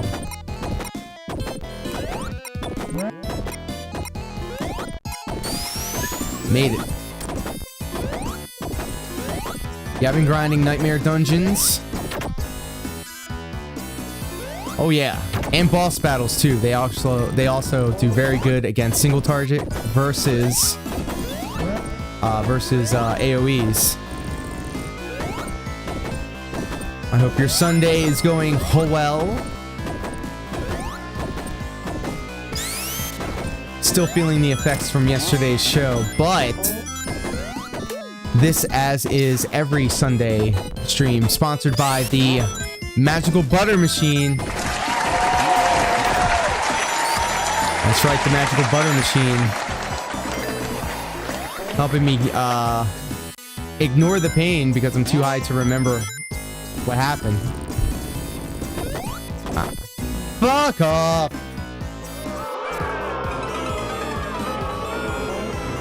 Oh, we had a great time. The show was a resounding success, and it had everything to do with the kids, the new students, the up-and-comers, who are set to take center stage one day in MCW Pro Wrestling. They're all coming for my spot. But not without a fight, because myself and Diego both came out with the dub in our individual matches yesterday. My Sunday is absolutely excellent. Thank you so much. And that is because I'm able to spend it hanging out with all you guys. What happens if this ghosts, you know? I'm kind of scared. There we go.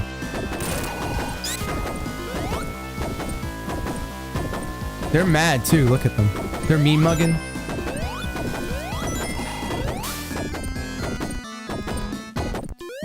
Oh. Whoops.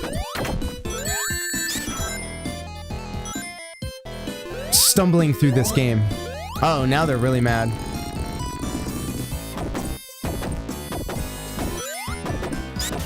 Oh, fuck! God damn it. It's alright, though.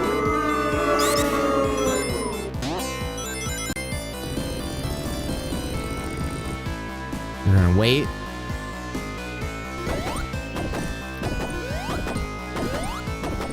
But no rest for the wicked, because this Saturday night, MCW Pro Wrestling returns to Frederick for Seasons Beatings Part 1, featuring TNA superstar Angelina Love and all of your favorite MCW Pro Wrestling superstars, including The Boy and Diego Cruz in tag team action against Y-Keys and Cholo Montana and The Hype. Should be a great show. Frederick always delivers. Great crowd, great building. Drive is reasonable. There you go. Get fucked, ghosts.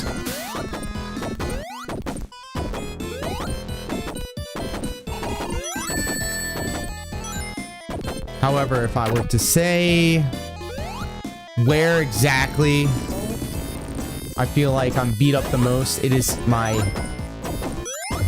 back. My lower back is killing me. No! Fuck!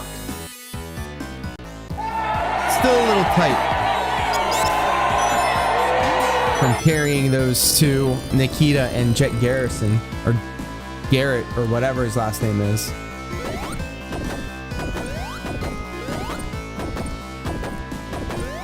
Fuck out of here. There we go.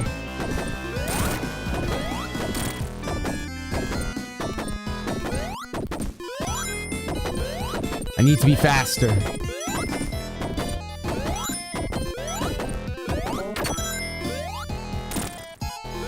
If you haven't been hanging out over at Lieutenant Mao's channel, she's been playing some Final Fantasy 13. I've been highly sports entertained seeing it.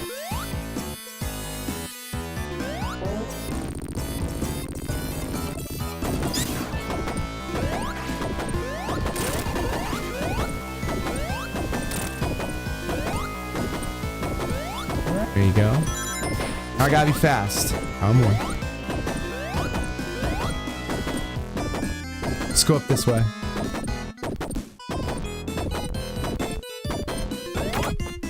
Go, go, go, go faster, you idiot! God damn it!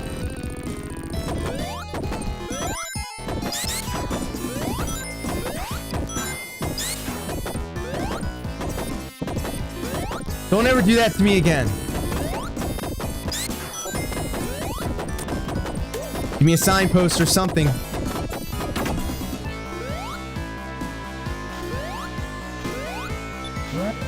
Okay.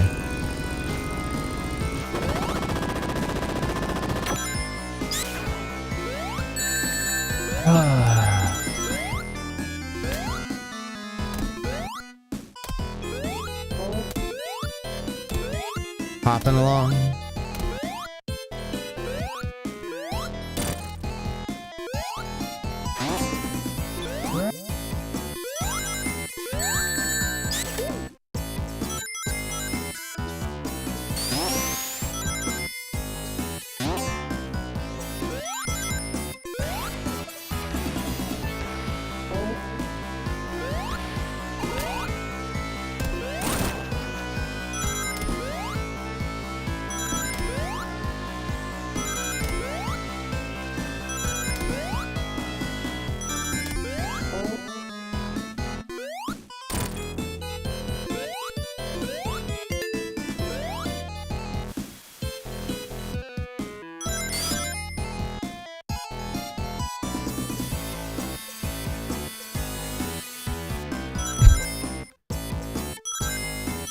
That felt like it took forever to slide down that thing.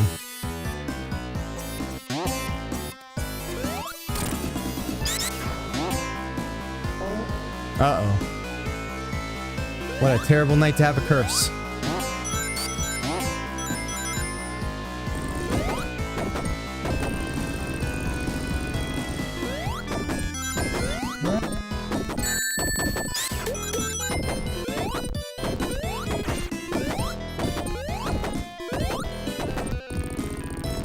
Let's try this again.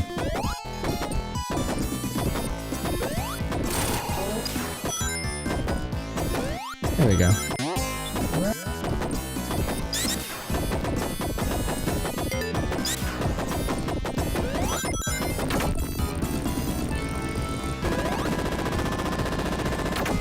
All right, so before I have this boss fight, let me just run downstairs real quick.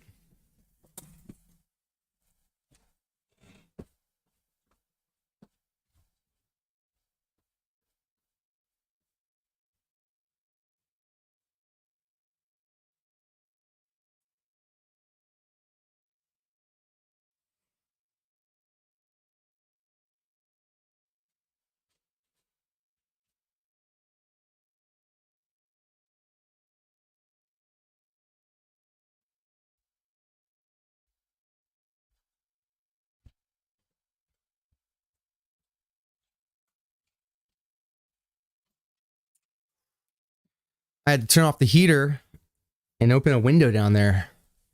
He is toasty. I am toasty.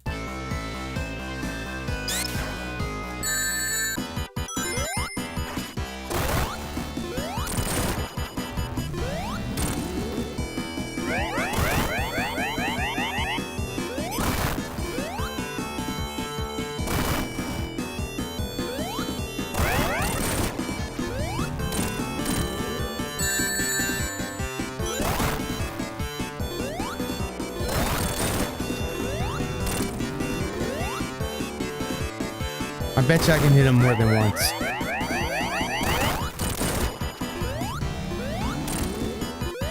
Yep. 2 times. Nope.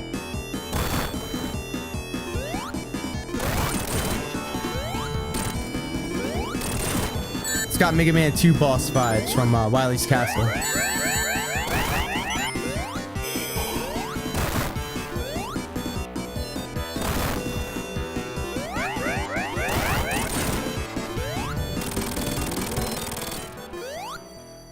How many times must I tell you this, old man?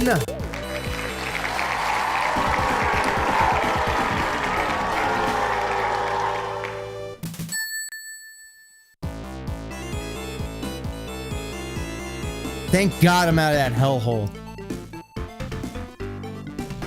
Yeah, now we got some real...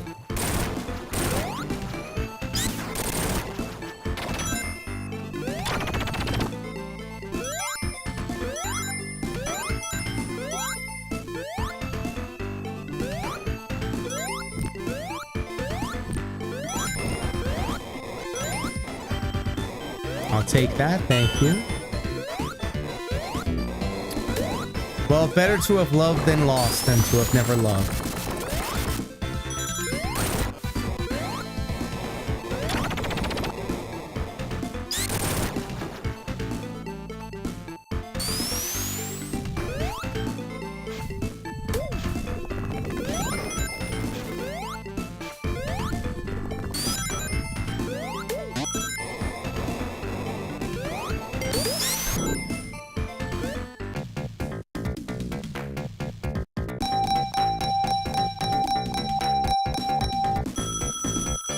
I'll take that.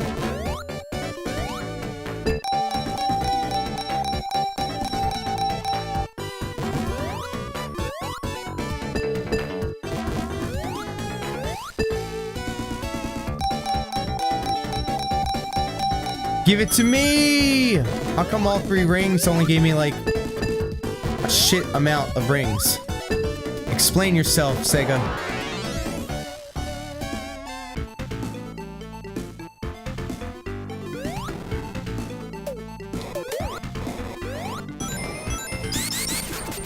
Other way.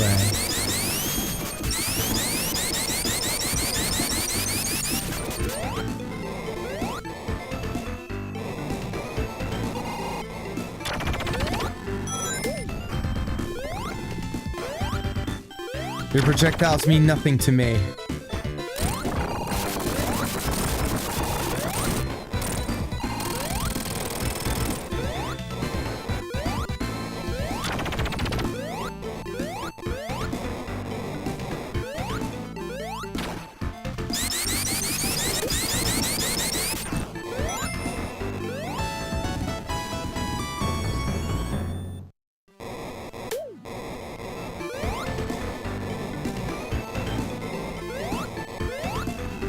Whoa, that was close.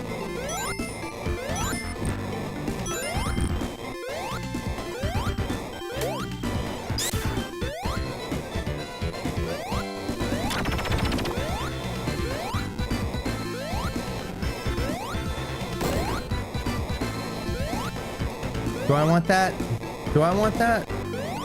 Nah.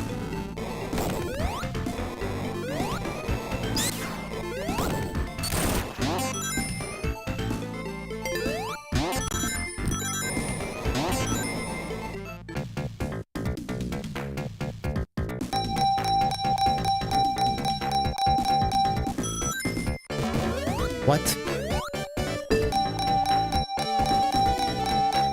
Big money, no whammies.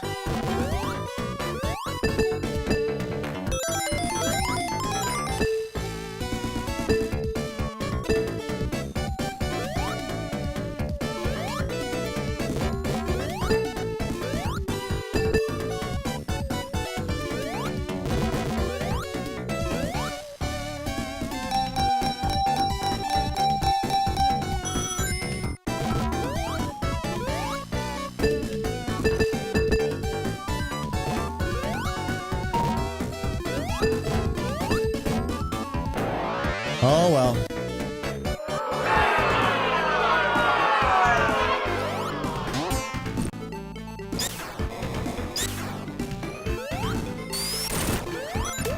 Yeah, that's what I want.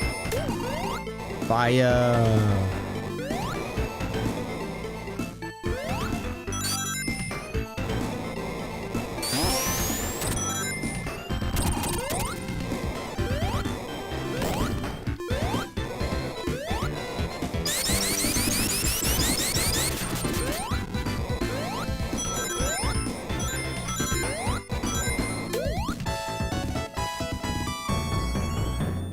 I don't want that.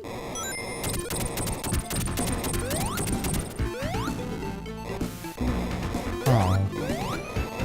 Maybe now I want it.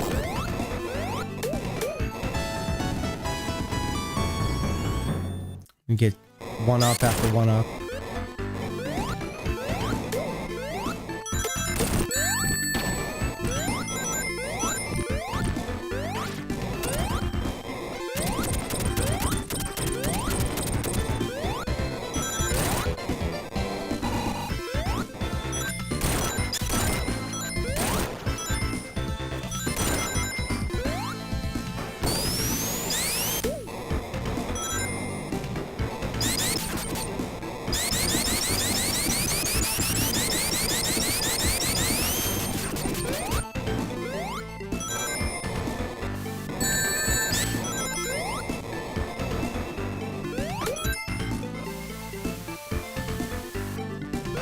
We get it, you vape.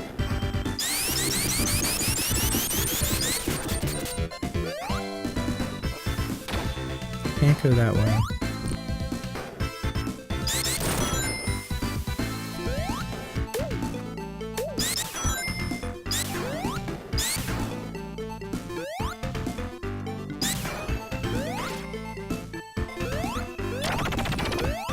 Blinked and you missed it.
Sorry, I hit the microphone.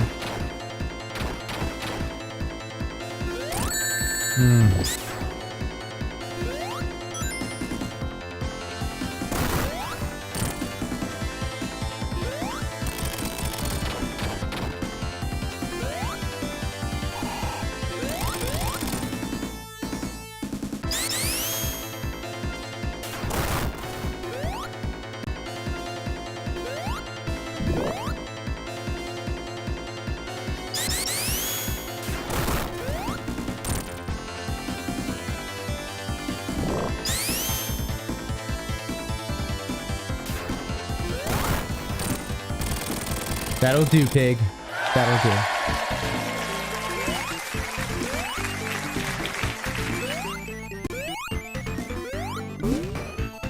take that.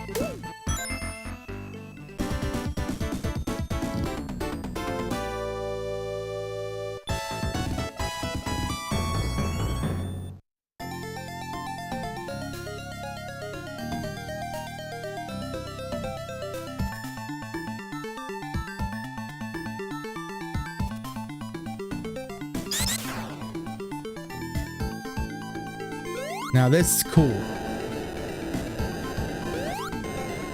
Go from lava reef to like crystals.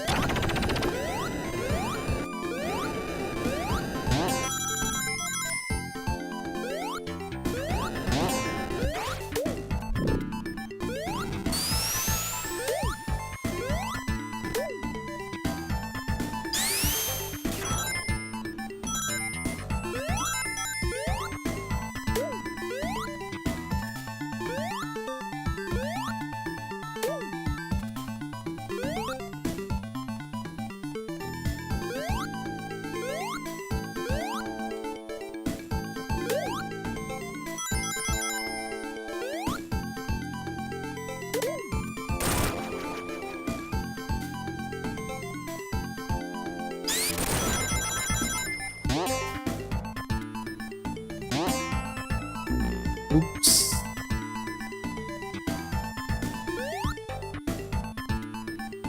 I can't get up there.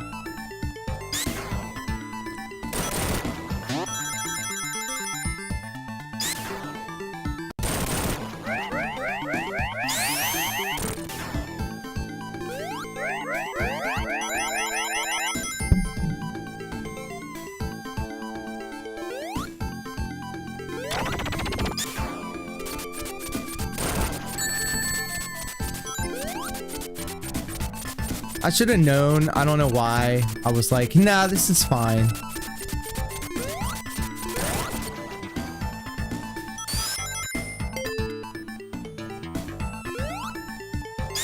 The slide of shame when you know you haven't gone fast enough.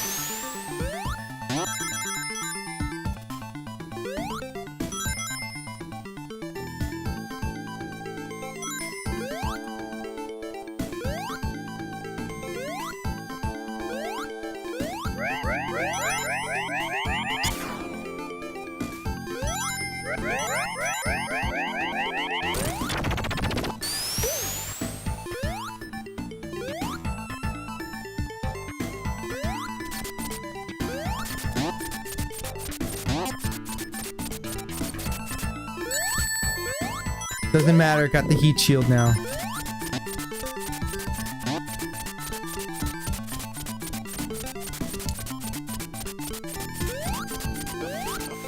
Ugh. Like, that was my own dumbass mistake. Terrible. The closer you are to the center, the higher you go.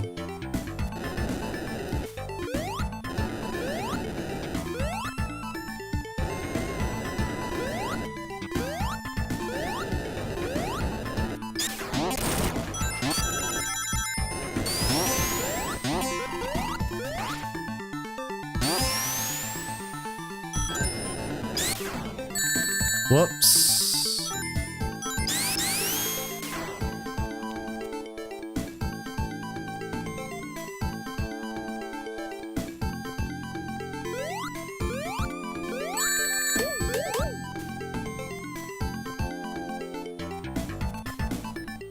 And his name is John C. Thank you, Demonte, for scaring the shit out of me. After I eat dinner, I'm going to stream. All right, Daft. Get. What do you think you'll be streaming tonight? What is on the agenda for tonight? Welcome back, by the way. Thank you. Thank you. Do apologize. I do not have timestamps on this chat over here, so if you had dropped that first message a while ago. Streets of Rage, hell yeah. First one, second one. I'll be sure to stop by, say hello.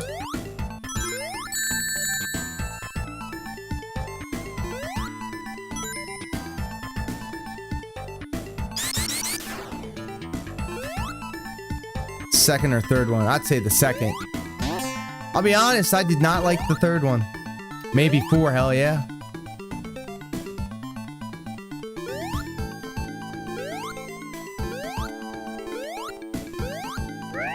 Well, whichever one you choose, I'm sure, no matter which one you choose, it will be a good content.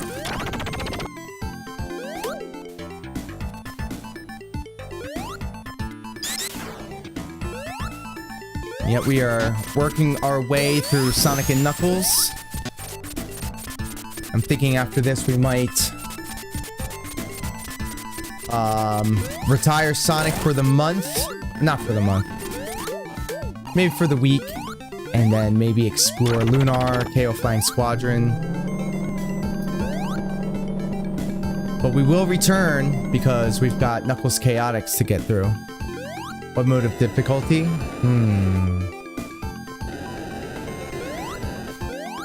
Maniac, of course.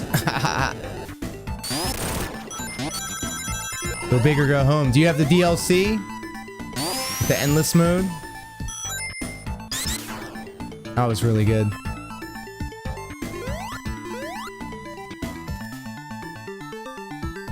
Hell yeah. Mr. X's revenge or something, nightmare. We're gonna take it nice and easy. There you go.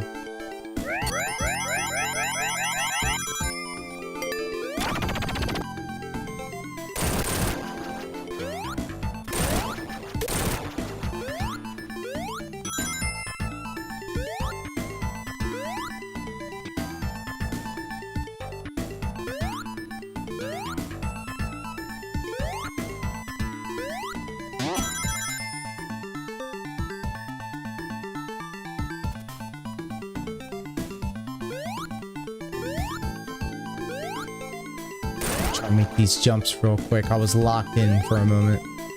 I got 55 rings and a flame shield. I don't want to mess that up. There's the death egg. Knuckles said, "Get fucked."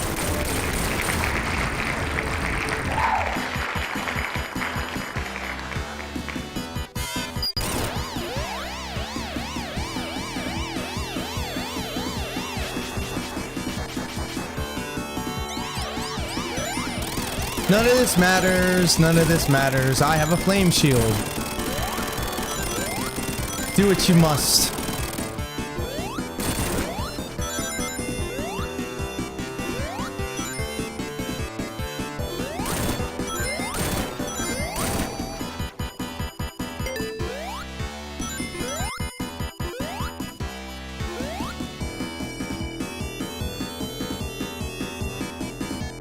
My hands are sweaty. Knees weak. Arms are heavy.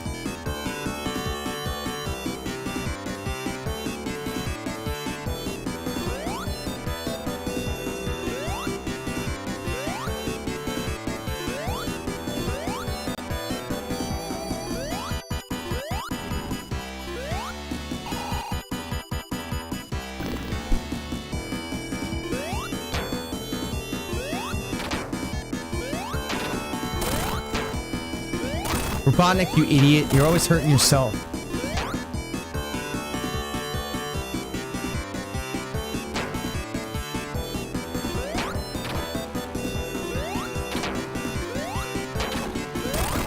At this point, Robotnik is actually Wile E. Coyote.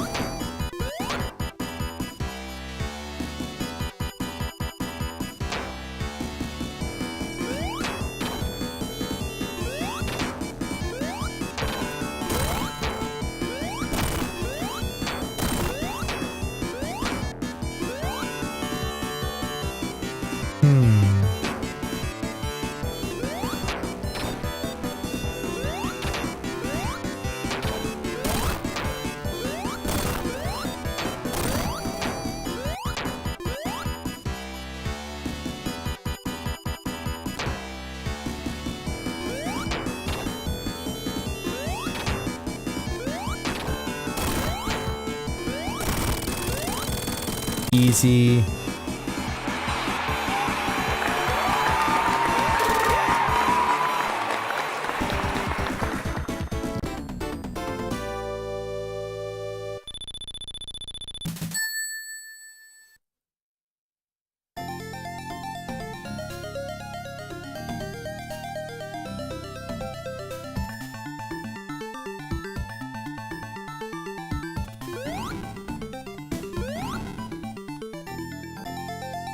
Hidden Palace Zone. Let's go.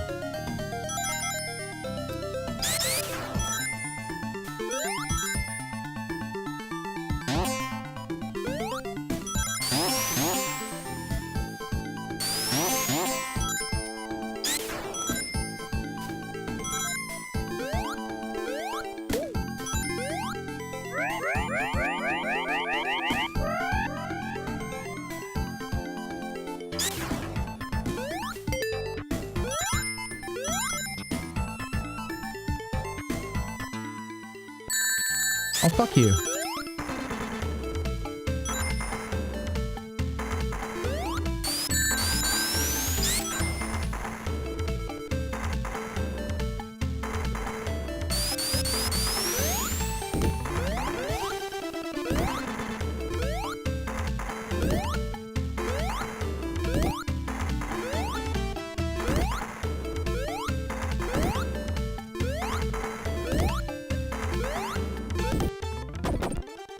I beat the shit out of him. Get fucked, Knuckles.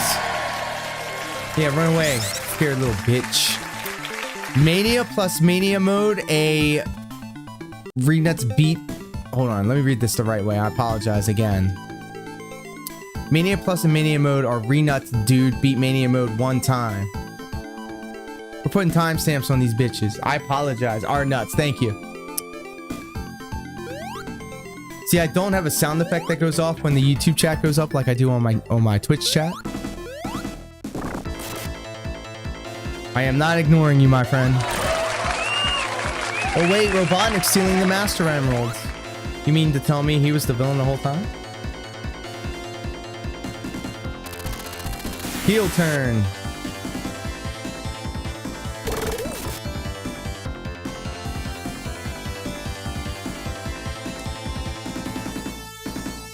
Mania Plus, hell yeah.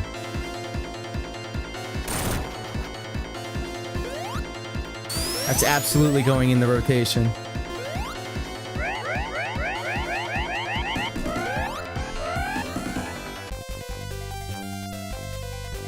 Hell yeah. You will get your butt handed to you. Yeah, but that's part of the fun, isn't it?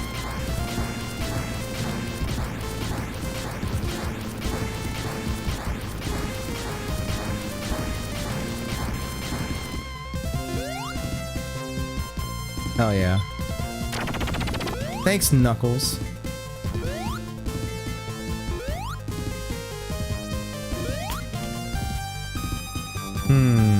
I'm partial to, what's her name? Are we talking about Streets of Rage or are we talking about Sonic? Because you know I gotta say Charmy the Bee. Obviously. Streets of Rage. Who's the girl with the guitar? Cherry? Cherry's my favorite. He has like the most agility, I guess. She's the most mobile. Cherry, yeah, that's right.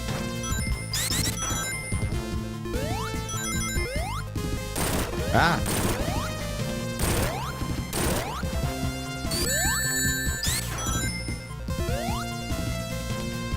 Oh, she's good. She has this excellent dive-in kick. Highly recommend. It's Mecha Sonic, or Metal Sonic, depending on who you talk to.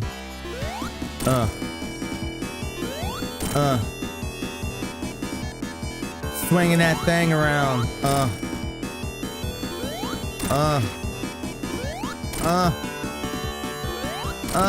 Oops. I was getting too spicy.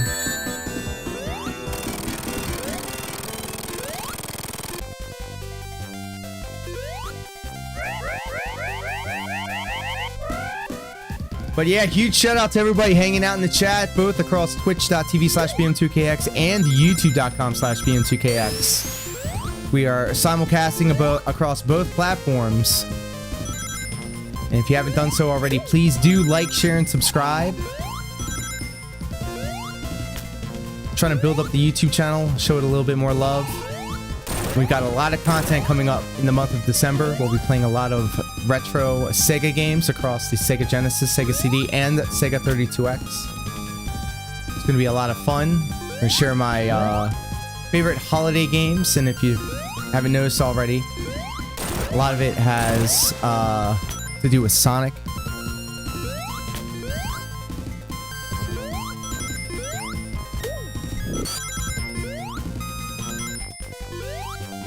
Need to get my second screen set up now. Yeah, I got 2 screens over here on my setup. However, because I'm playing on the computer itself and instead of my console connected to an Elgato,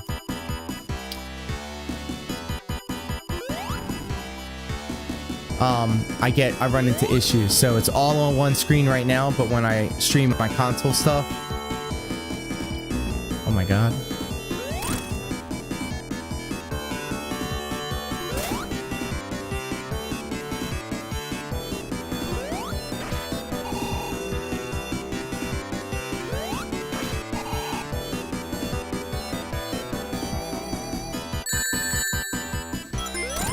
I guess there's no other way but to get hit. It's bullshit.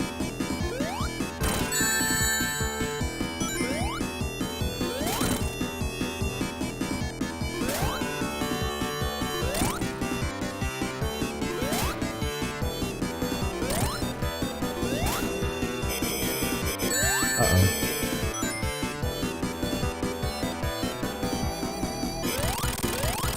That's right. But yes, the second screen setup is necessary because every time you throw up the sound alerts or an emote or something like that, it does cover up the screen, which I think is funny, but also makes it difficult.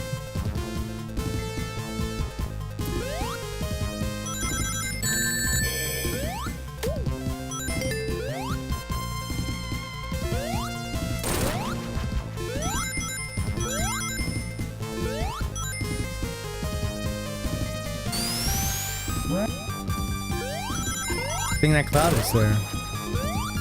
Would fuck my whole Christmas up.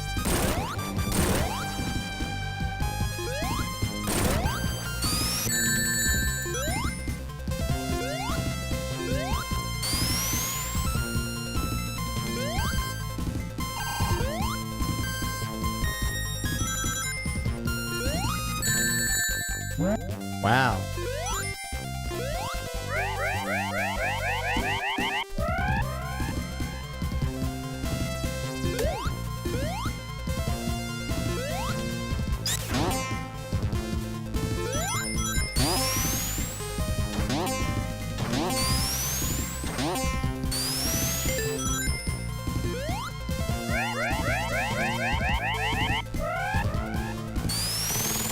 All right.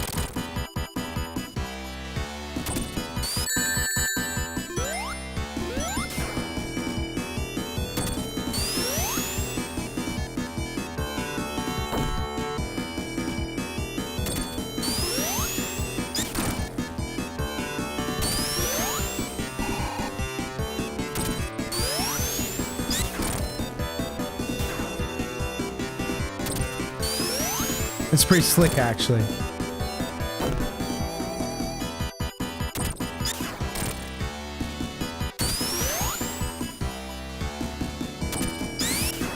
Whoops.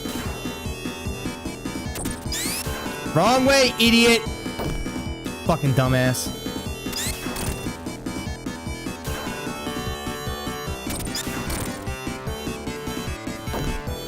That's a bounce. Let's mix it up. Hey, ladies and gentlemen, kings and queens, everybody in between, help me in welcoming back to the stream Prolocar. How them feet treating you? I hope you're well. I hope you had a good day. Second screen is set up. Let's go. May have made a mistake. Oh.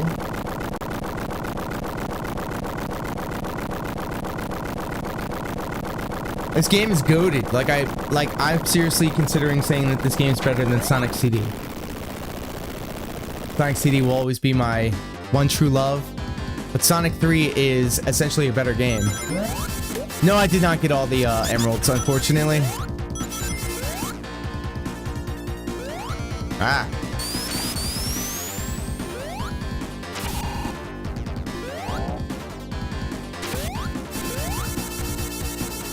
Nah, it's fine. I didn't get the true ending for Sonic CD either.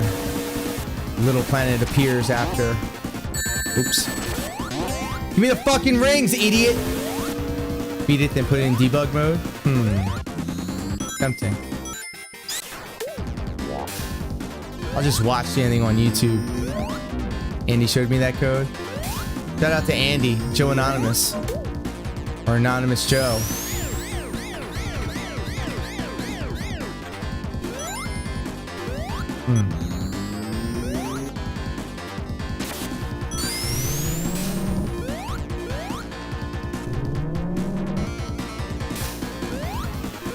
But I do believe after Sonic 3 is cleared, we're gonna return to the Sega CD where we will play KO Flying Squadron. And I do believe we will be saving Final Fantasy X-2 for next Sunday's Magical Butter stream.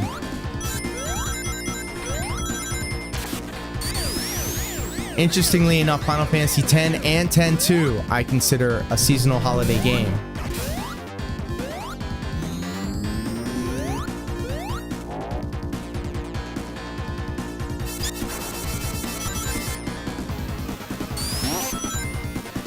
So those two Final Fantasies have the distinct honor of joining Final Fantasy VII as a very unique spot because it is also a summer/holiday game for me. That's because I remember when I was watching Pro Locar's playthroughs of Final Fantasy VII on VHS. It was during the time that South Park debuted. Still need to finish Proteus. What is Proteus? Sounds interesting. Is it a program? Is it a game? Such memory, such nostalgia. True.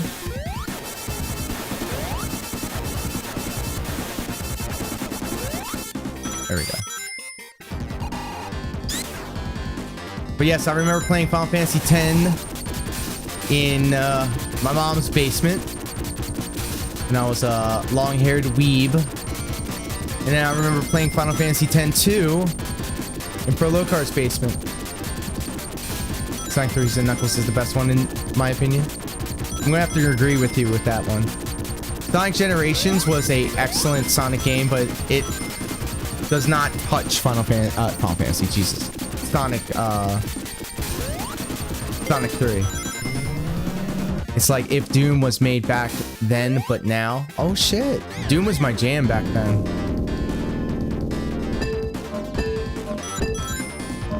Oh, I gotta hit these things to make them all red, I think.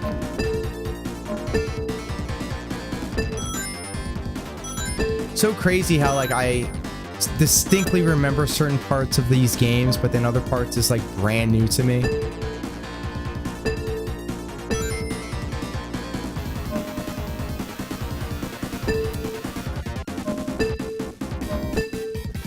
Ah. Let's go up here and then down.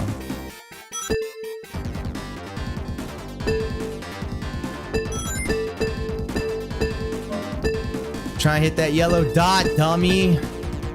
There you go. Oh, now I hit it every time. Fuck you. Now I hit it every time, huh? Fuck you. Yes, earlier in the stream, we were enjoying some music theory. They were talking about all the different elements and themes and motifs spanning across both Sonic 3 and Sonic and Knuckles. Hanging out with SOS Farm earlier. He used to be a musician, they say. That's what old age does to us. It makes us have CRS, can't remember shit.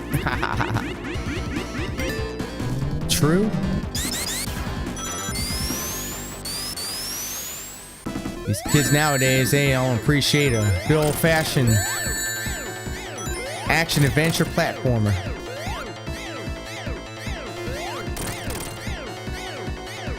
Did you remember when Sonic & Knuckles came out? I sure do. Was it literally the same year as Sonic 3? Or like the next year?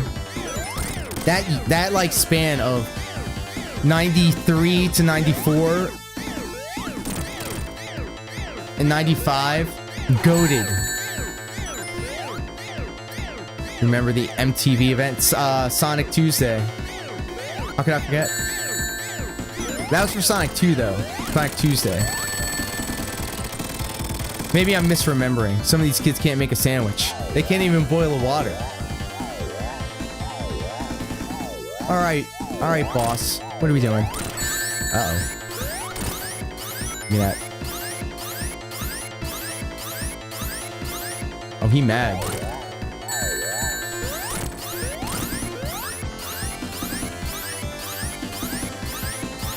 Don't hit me.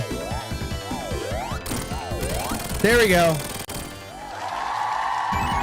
Did not want to do that again. I will watch it on YouTube, in fact. I've been trying to do more content. Another one. And Darkside Phil says that react content is the laziest form of content that you can make, and he will absolutely never do it.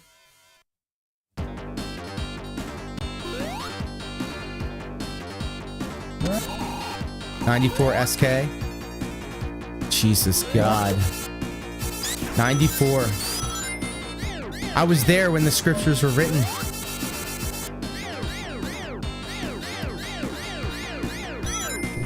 And in 2 years, not even 2 years. Thank you for the link. Soon Sonic 06 will be 20 years old. Ugh. Ugh. The pain. Now we're upside down. Give me some rings, please. Just need a ring. There we go.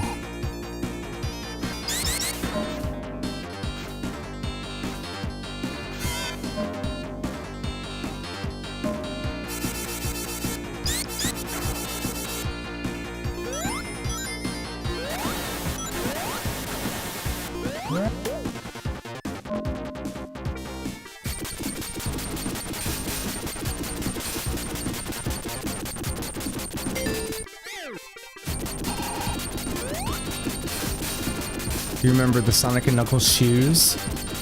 Are they Crocs? No. Apparently, I didn't know about the Sonic 3 Happy Meals either. You usually don't have your camera on? That's fine.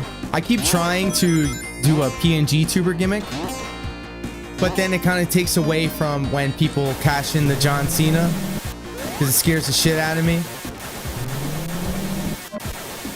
And that's what makes it exciting and clippable.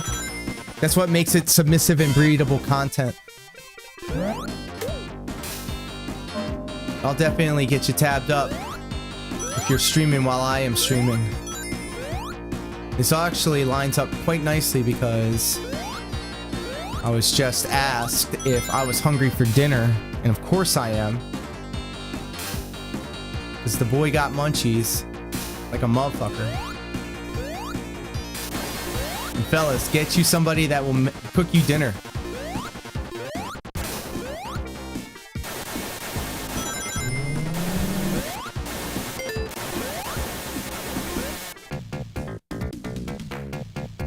Give me the loot.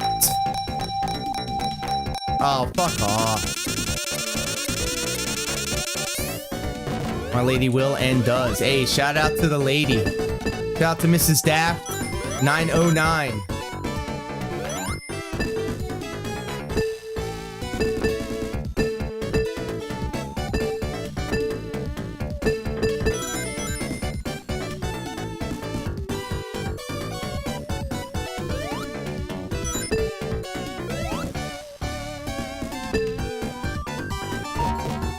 Fuck it, I'm out of here.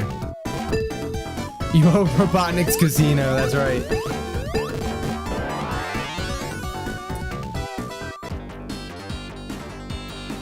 But yeah, all this lines up perfectly because soon it will be dinner time. Just about done. Sonic and Knuckles.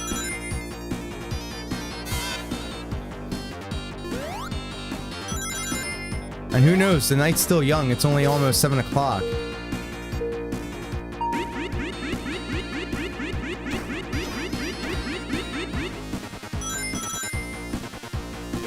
I know for sure when we do our Knuckles Chaotix playthrough, I'm not going to clear that game. That game is a fucking mess. I thought I was going to die. I don't understand the rubber band concept.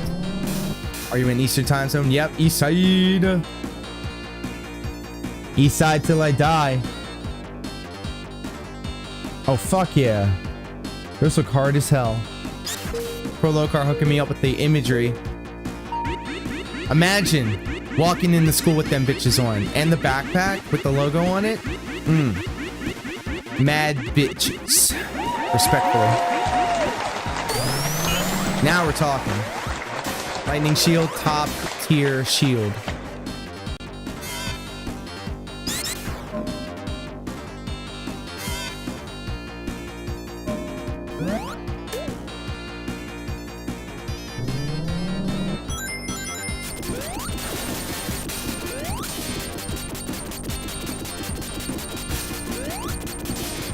Oh, fuck off! Hey, congratulations on completing the 7-stream streak. I don't know whether to congratulate you or feel sorry for you. It's boss time.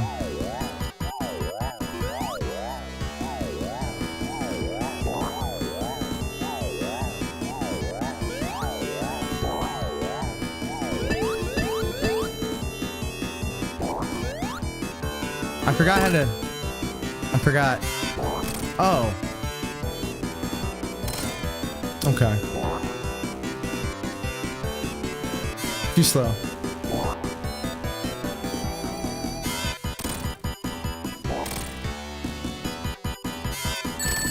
And thank you, Prolocar, for showing your feet on camera. Hell yeah. Eastern time zone, gang, gang. Yeah, we rocking out pitch darkness at 6:43 in the evening. Get in there.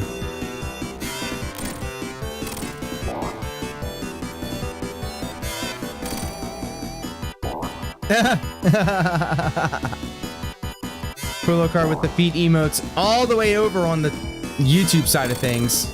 Thank you, Prolocar. However, they will not show up on the screen over here because it is Twitch overlays only. YouTube has 2 feet, 1 for each day of the week, right? Oh. Now all the feet are blocking the screen.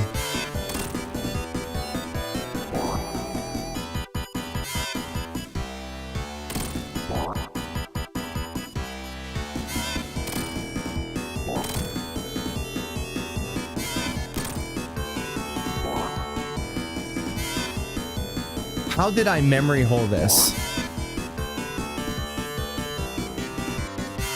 Thank you for the 100s. 100s. Hey, maybe if we hit 100 likes, you'll get a celebratory bubble below. I'm just gonna go up and down until something happens.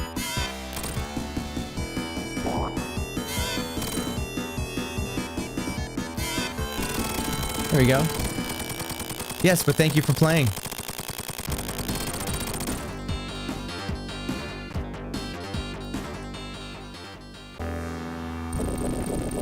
Final boss time. Perfect timing. Whoops.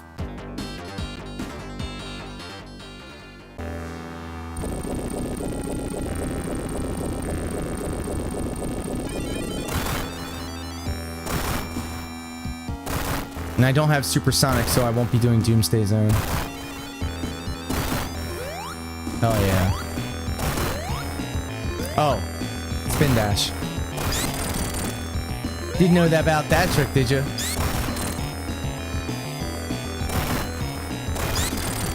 and excellent music.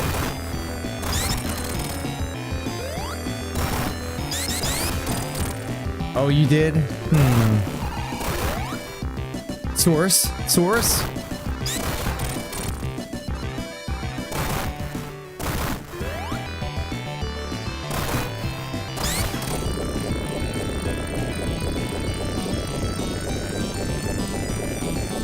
I think me and you are very close when it comes to this game's knowledge. True? Just spin dash. Gotcha.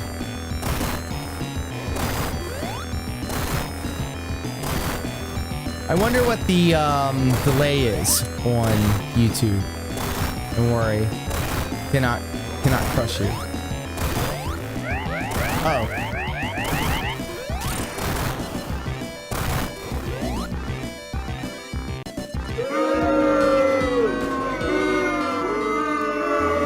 It's like 1 second. It's not bad. Okay.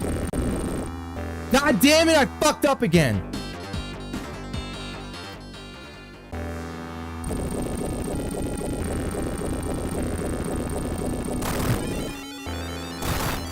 Oh, just spin. Got you. Like this? Wish I could. Wish I could.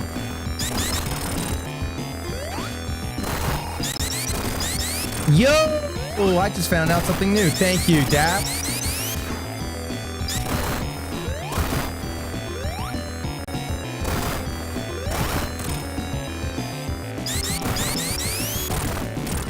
Oh, that's awesome.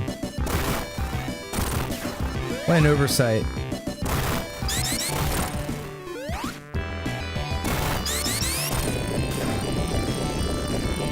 Found that out back in '94. Holy shit.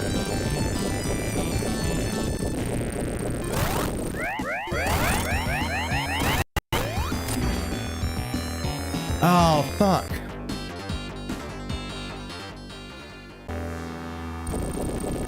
It's not looking good for our hero.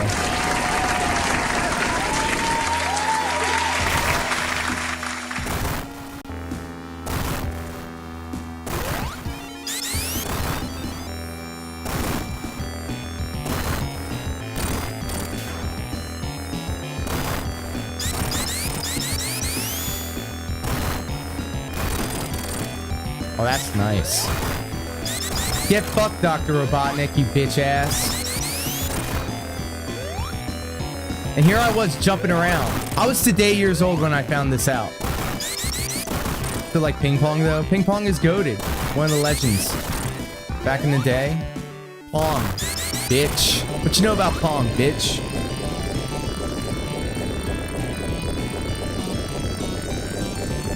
Huge shout out to everybody in the chat, both on Twitch and YouTube, hanging out right now. I'm high as fuck. I'm not even gonna front. Fuck! God fucking damn it! I can't even scream right. I'm just mad. God damn it again! No! Pay attention, you goddamn idiot. Cheap ass fuck.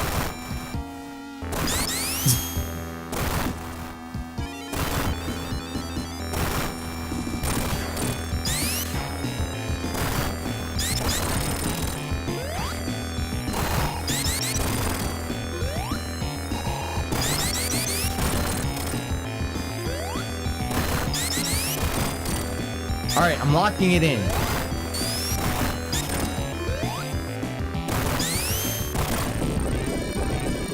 Floor, floor, floor.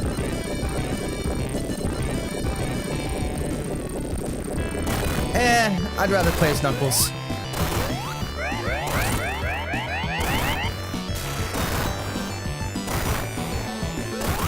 Gotta be careful.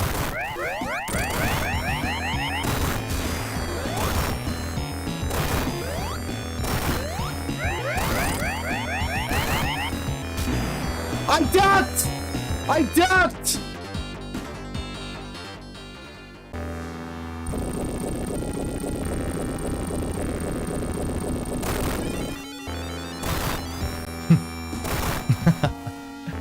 Thanks, Prolocar.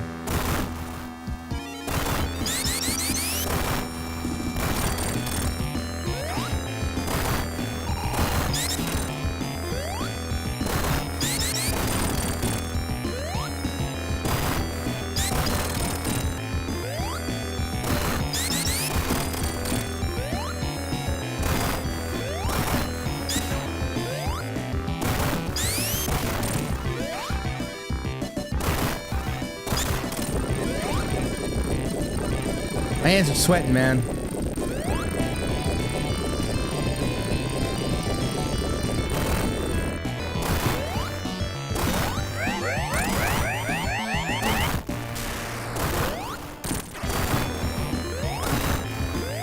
There's a way to play remotely in Streets of Rage 2.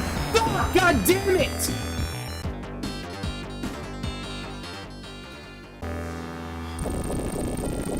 What, in RetroArch? Fuck no!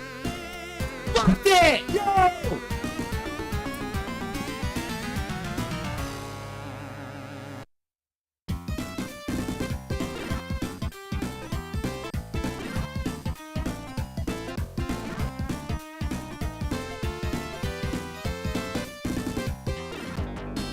I was so close. I almost didn't make it. I almost didn't make it. Ah!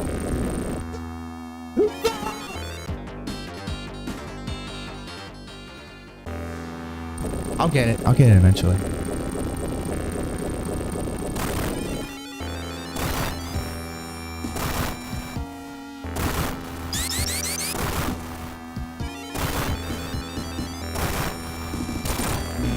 What the fuck was that?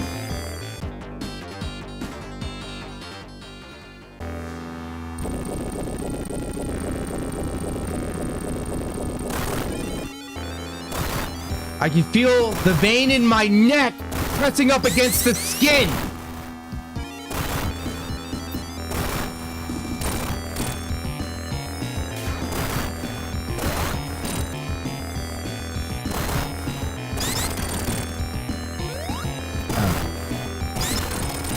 This game is making my throat go hoarse.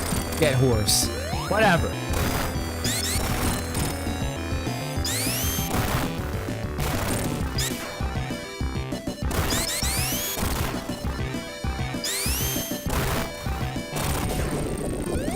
Hell yeah. Let's go.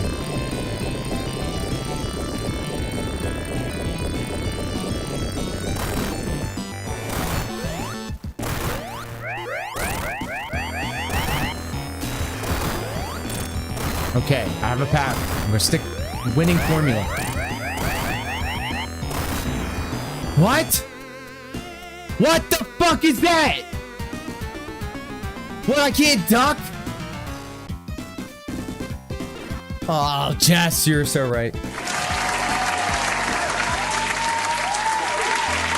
Gotta jump it. Hey, ladies and gentlemen, kings and queens and everybody in between, help me in welcoming the legend, Hellkite Chaos, to the stream. And don't let the air of modesty and calm, cool collectness fool you. Game right now. Yes, and you too can abuse the privilege that I have afforded the entire community with exclamation point SFX. Yes, you too can abuse the privilege. Oh my god, he's fucking puking. All right, well, thank you, Prolocar, for hanging out with us today. Thank you, Demonte, for cashing in those channel points. And I'll just wait till all these emotes disappear because I only have one monitor that I'm literally playing the Sonic game and I'm watching it through the OBS. I'll wait. Because the laser follows you. Oh, you can only dodge that twice by ducking. Got you. Hey, it's no problem, Daft. You go ahead and do what you got to do over on the YouTube side of things. And as you can see, I am very close to dying right over there. So hopefully once I unpause this, I can jump out of the way. Oh! What the fuck?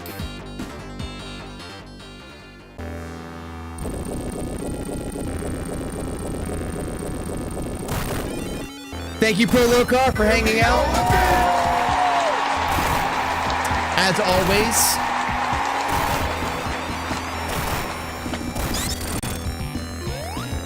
happy to have you all here with me today. Despite my calm demeanor, I am absolutely tilted right now because this fucking boss respectfully can eat my entire ass. I'll try to stop by everything else. Stop by everything because you are hilarious. Thank you. Thank you. Thank you. Thank you. We play Big Arms tomorrow. Hey, you know what? Thanks to your step chart packs, I will be playing a lot of the Sonic games. A lot of the Sonic songs over the holiday because I always associate the Sonic the Hedgehog soundtracks with the holidays, with Christmas, in fact. I don't listen to Christmas carols. I think I've mentioned this before, but I listen to Sonic the Hedgehog albums to get into the holiday spirit. Okay. Thank you guys for all of your tips and tricks. Highly encourage that kind of behavior. We're gonna duck that. Yes. Get that. And we're gonna jump after that second one.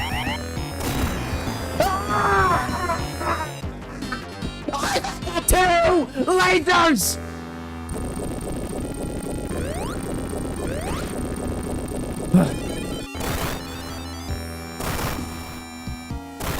I'm going to scream. I mean, scream more.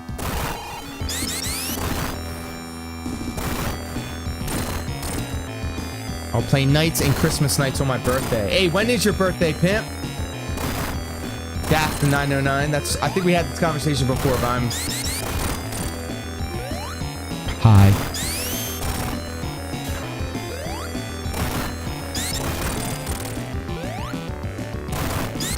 Christmas Day. Holy shit. He has risen.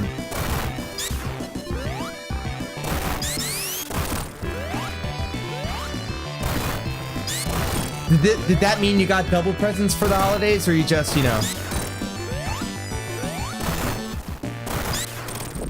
No. No. Do not do this to me again.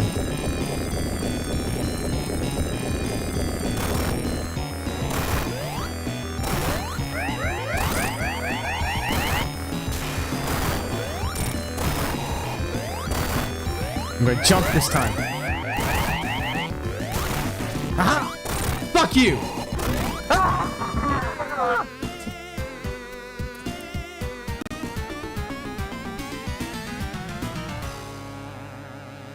I would love some. Tails is like, come on, Sonic.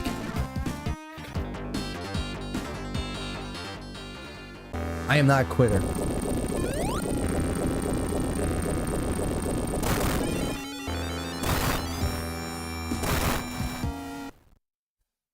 What am I doing? Hello, save state options. I do not care. We do not care.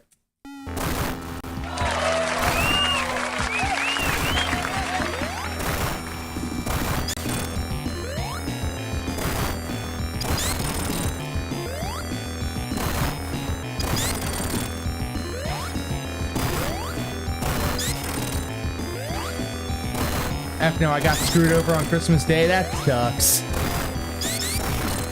But hey, nobody has an excuse to forget your birthday.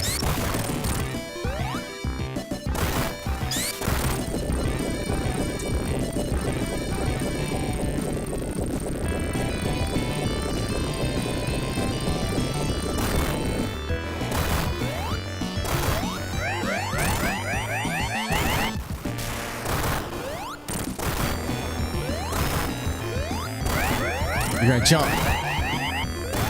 Yeah, get fucked, bitch.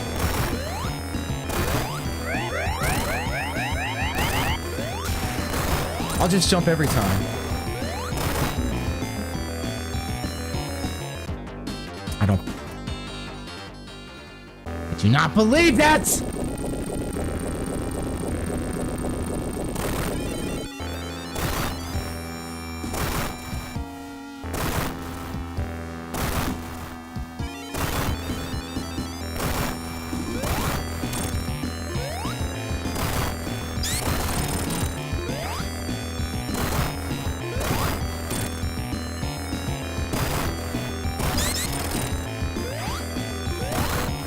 People still forget your birthday, believe it or not? Oh no.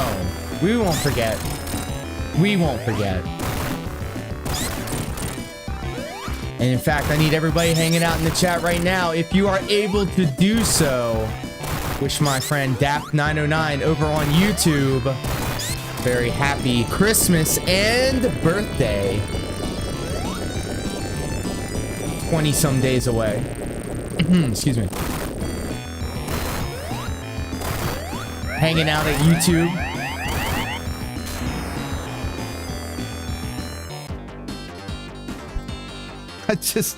I don't know what to do anymore. Everything I get on.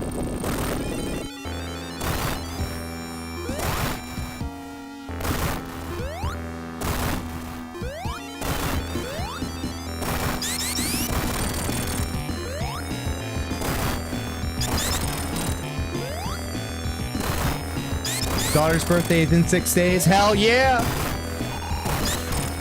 Well, everybody here wishes your daughter a excellent birthday in 6 days. I'm sure we'll be hanging out in between now and then, but all the same, the sentiment is there. All right, here we go again. We're gonna save that state.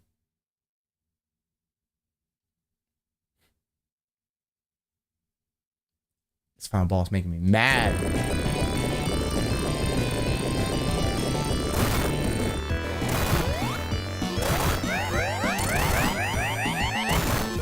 What I would love to do is have an entire Sonic CD soundtrack step charted. Ah, no!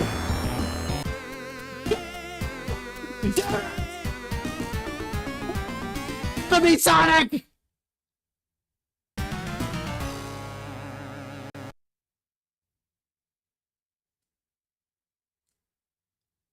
Loads and state. It's not saved.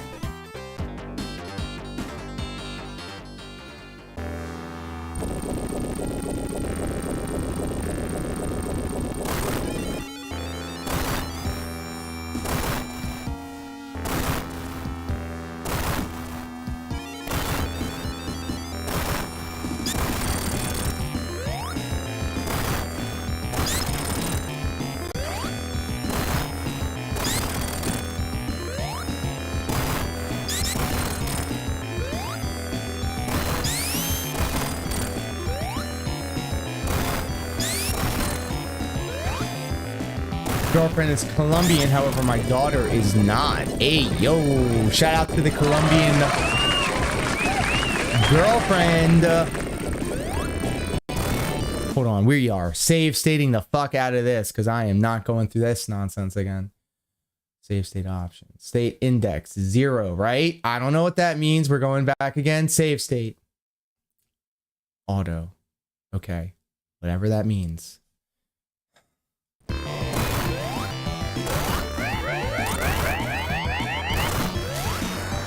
Like, my last name is Diaz, but I'm white passing, you know? And Lieutenant Mao is teaching me some Spanish, so... Okay, come on.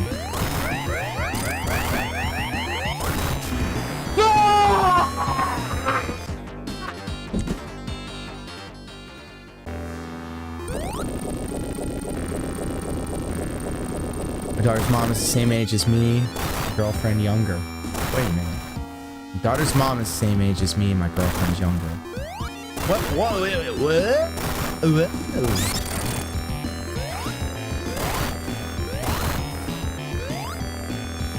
And I'm assuming we're all of the same age because we are all casual Sonic the Hedgehog enjoyers when they were released.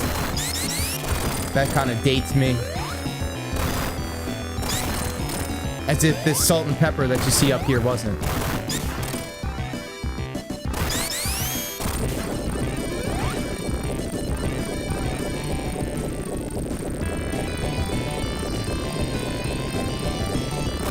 Actress Crystal. Ooh.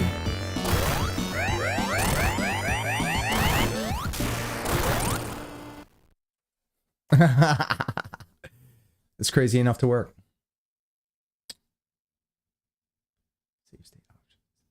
F2 and F4. There you go.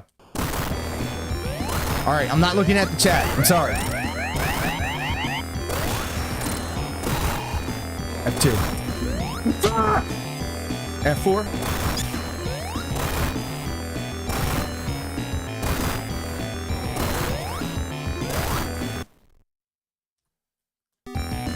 I don't care. I'm gonna cheese the fuck out of this now. I don't care anymore. My throat is killing me. I'm sweating. I have windows open. It's fucking winter. It's December. Thank God. I'm saving it just in case.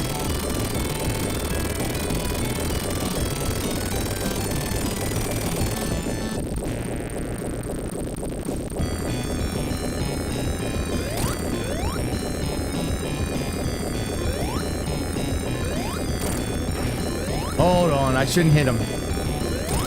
Or should I? I don't know. I have it saved stated. Who gives a shit?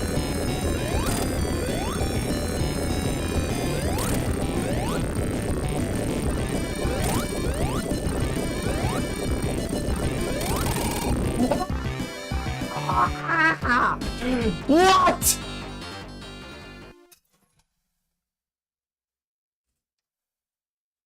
No. No.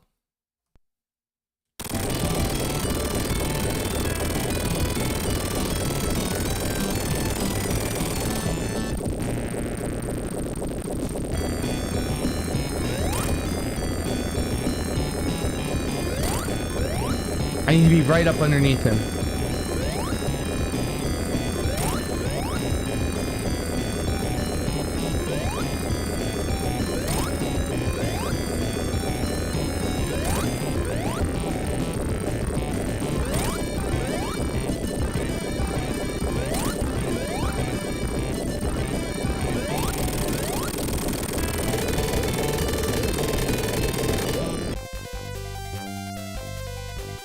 We did it, y'all.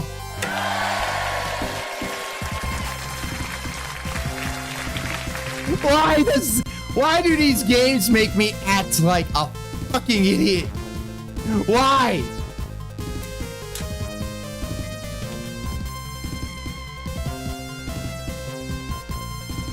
Hey, yo.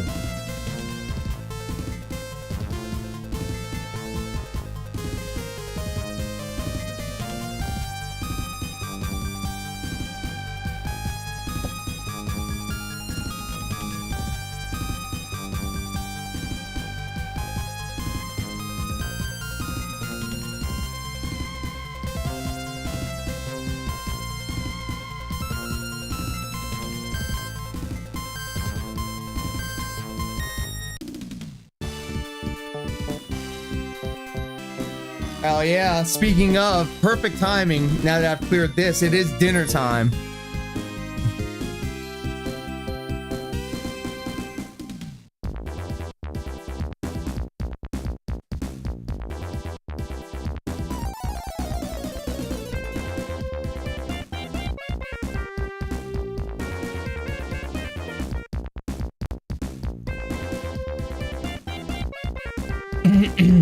And I will keep an eye out, my friend. If you are live, I'll be sure to stop by and say hello.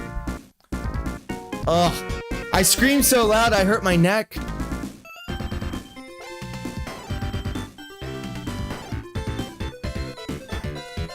But big ups for your company. Thank you. Excuse me.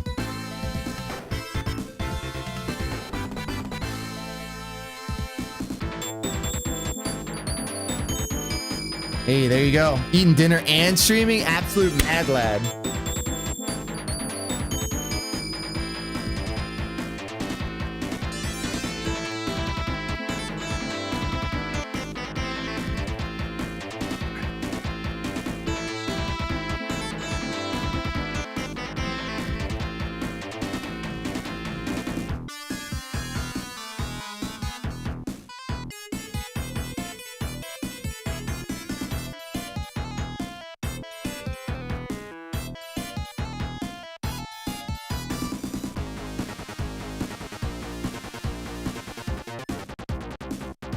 There we go. My head was cut off while I was sitting in a certain position.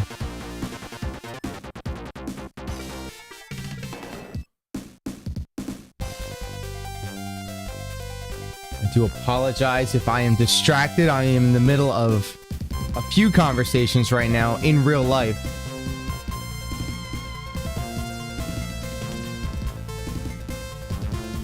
Huh. 12-9. 12-9. I don't know. Did I? Question mark. What do you want on it? Looks like I got some work to do. No, this is my day off. It's my day off, damn it.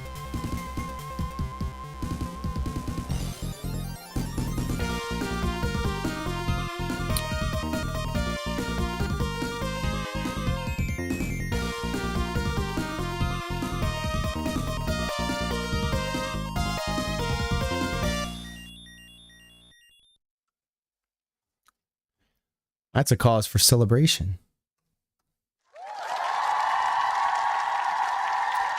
Yet the future refused to change.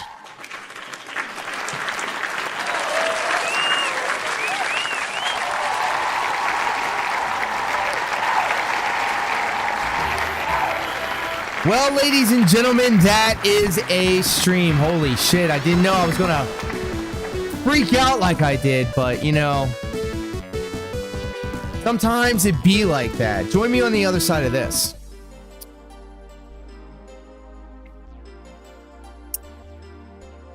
So not only did we clear Sonic 3 in about 2 hours, we cleared Sonic 3 and Knuckles in just under 3 hours. I think it was a wildly successful string. I want to thank everybody for hanging out with me, either live or on the replay on YouTube or Twitch. And if you're catching this on the YouTube side of things, be sure to like, share, and subscribe. I'm trying to have the RNGesus bless me with its tidings so that more people could see my shit tier content. And who knows, maybe the right type of person will come along and go, I really do enjoy this content. I'm going to sponsor that guy for $1 million. That's right. I'm taking applications for sugar mamas. Actually, psych, I don't, because I got the best sugar mama. And she is sweet, so sweet that she is making me dinner right now. So we will adjourn for the evening. We have a lot coming up in the holiday season of Sega. I can't wait to share Lunar, KO Flying Squadron, and much more with all of you guys. Rise Star, Sonic Spinball, and much, much more. But until that happens, it's time to eat because I've got the munchies. How about we take a look-see at who we are going to raid over on the Twitch side of things. If you guys have any recommendations, please do let me know in the chat. We'll kick it on over to their channel, and I want you to show them the same love and support that you've been showing me. That should hit. What? I don't know how that didn't hit. I think that's actually a bug.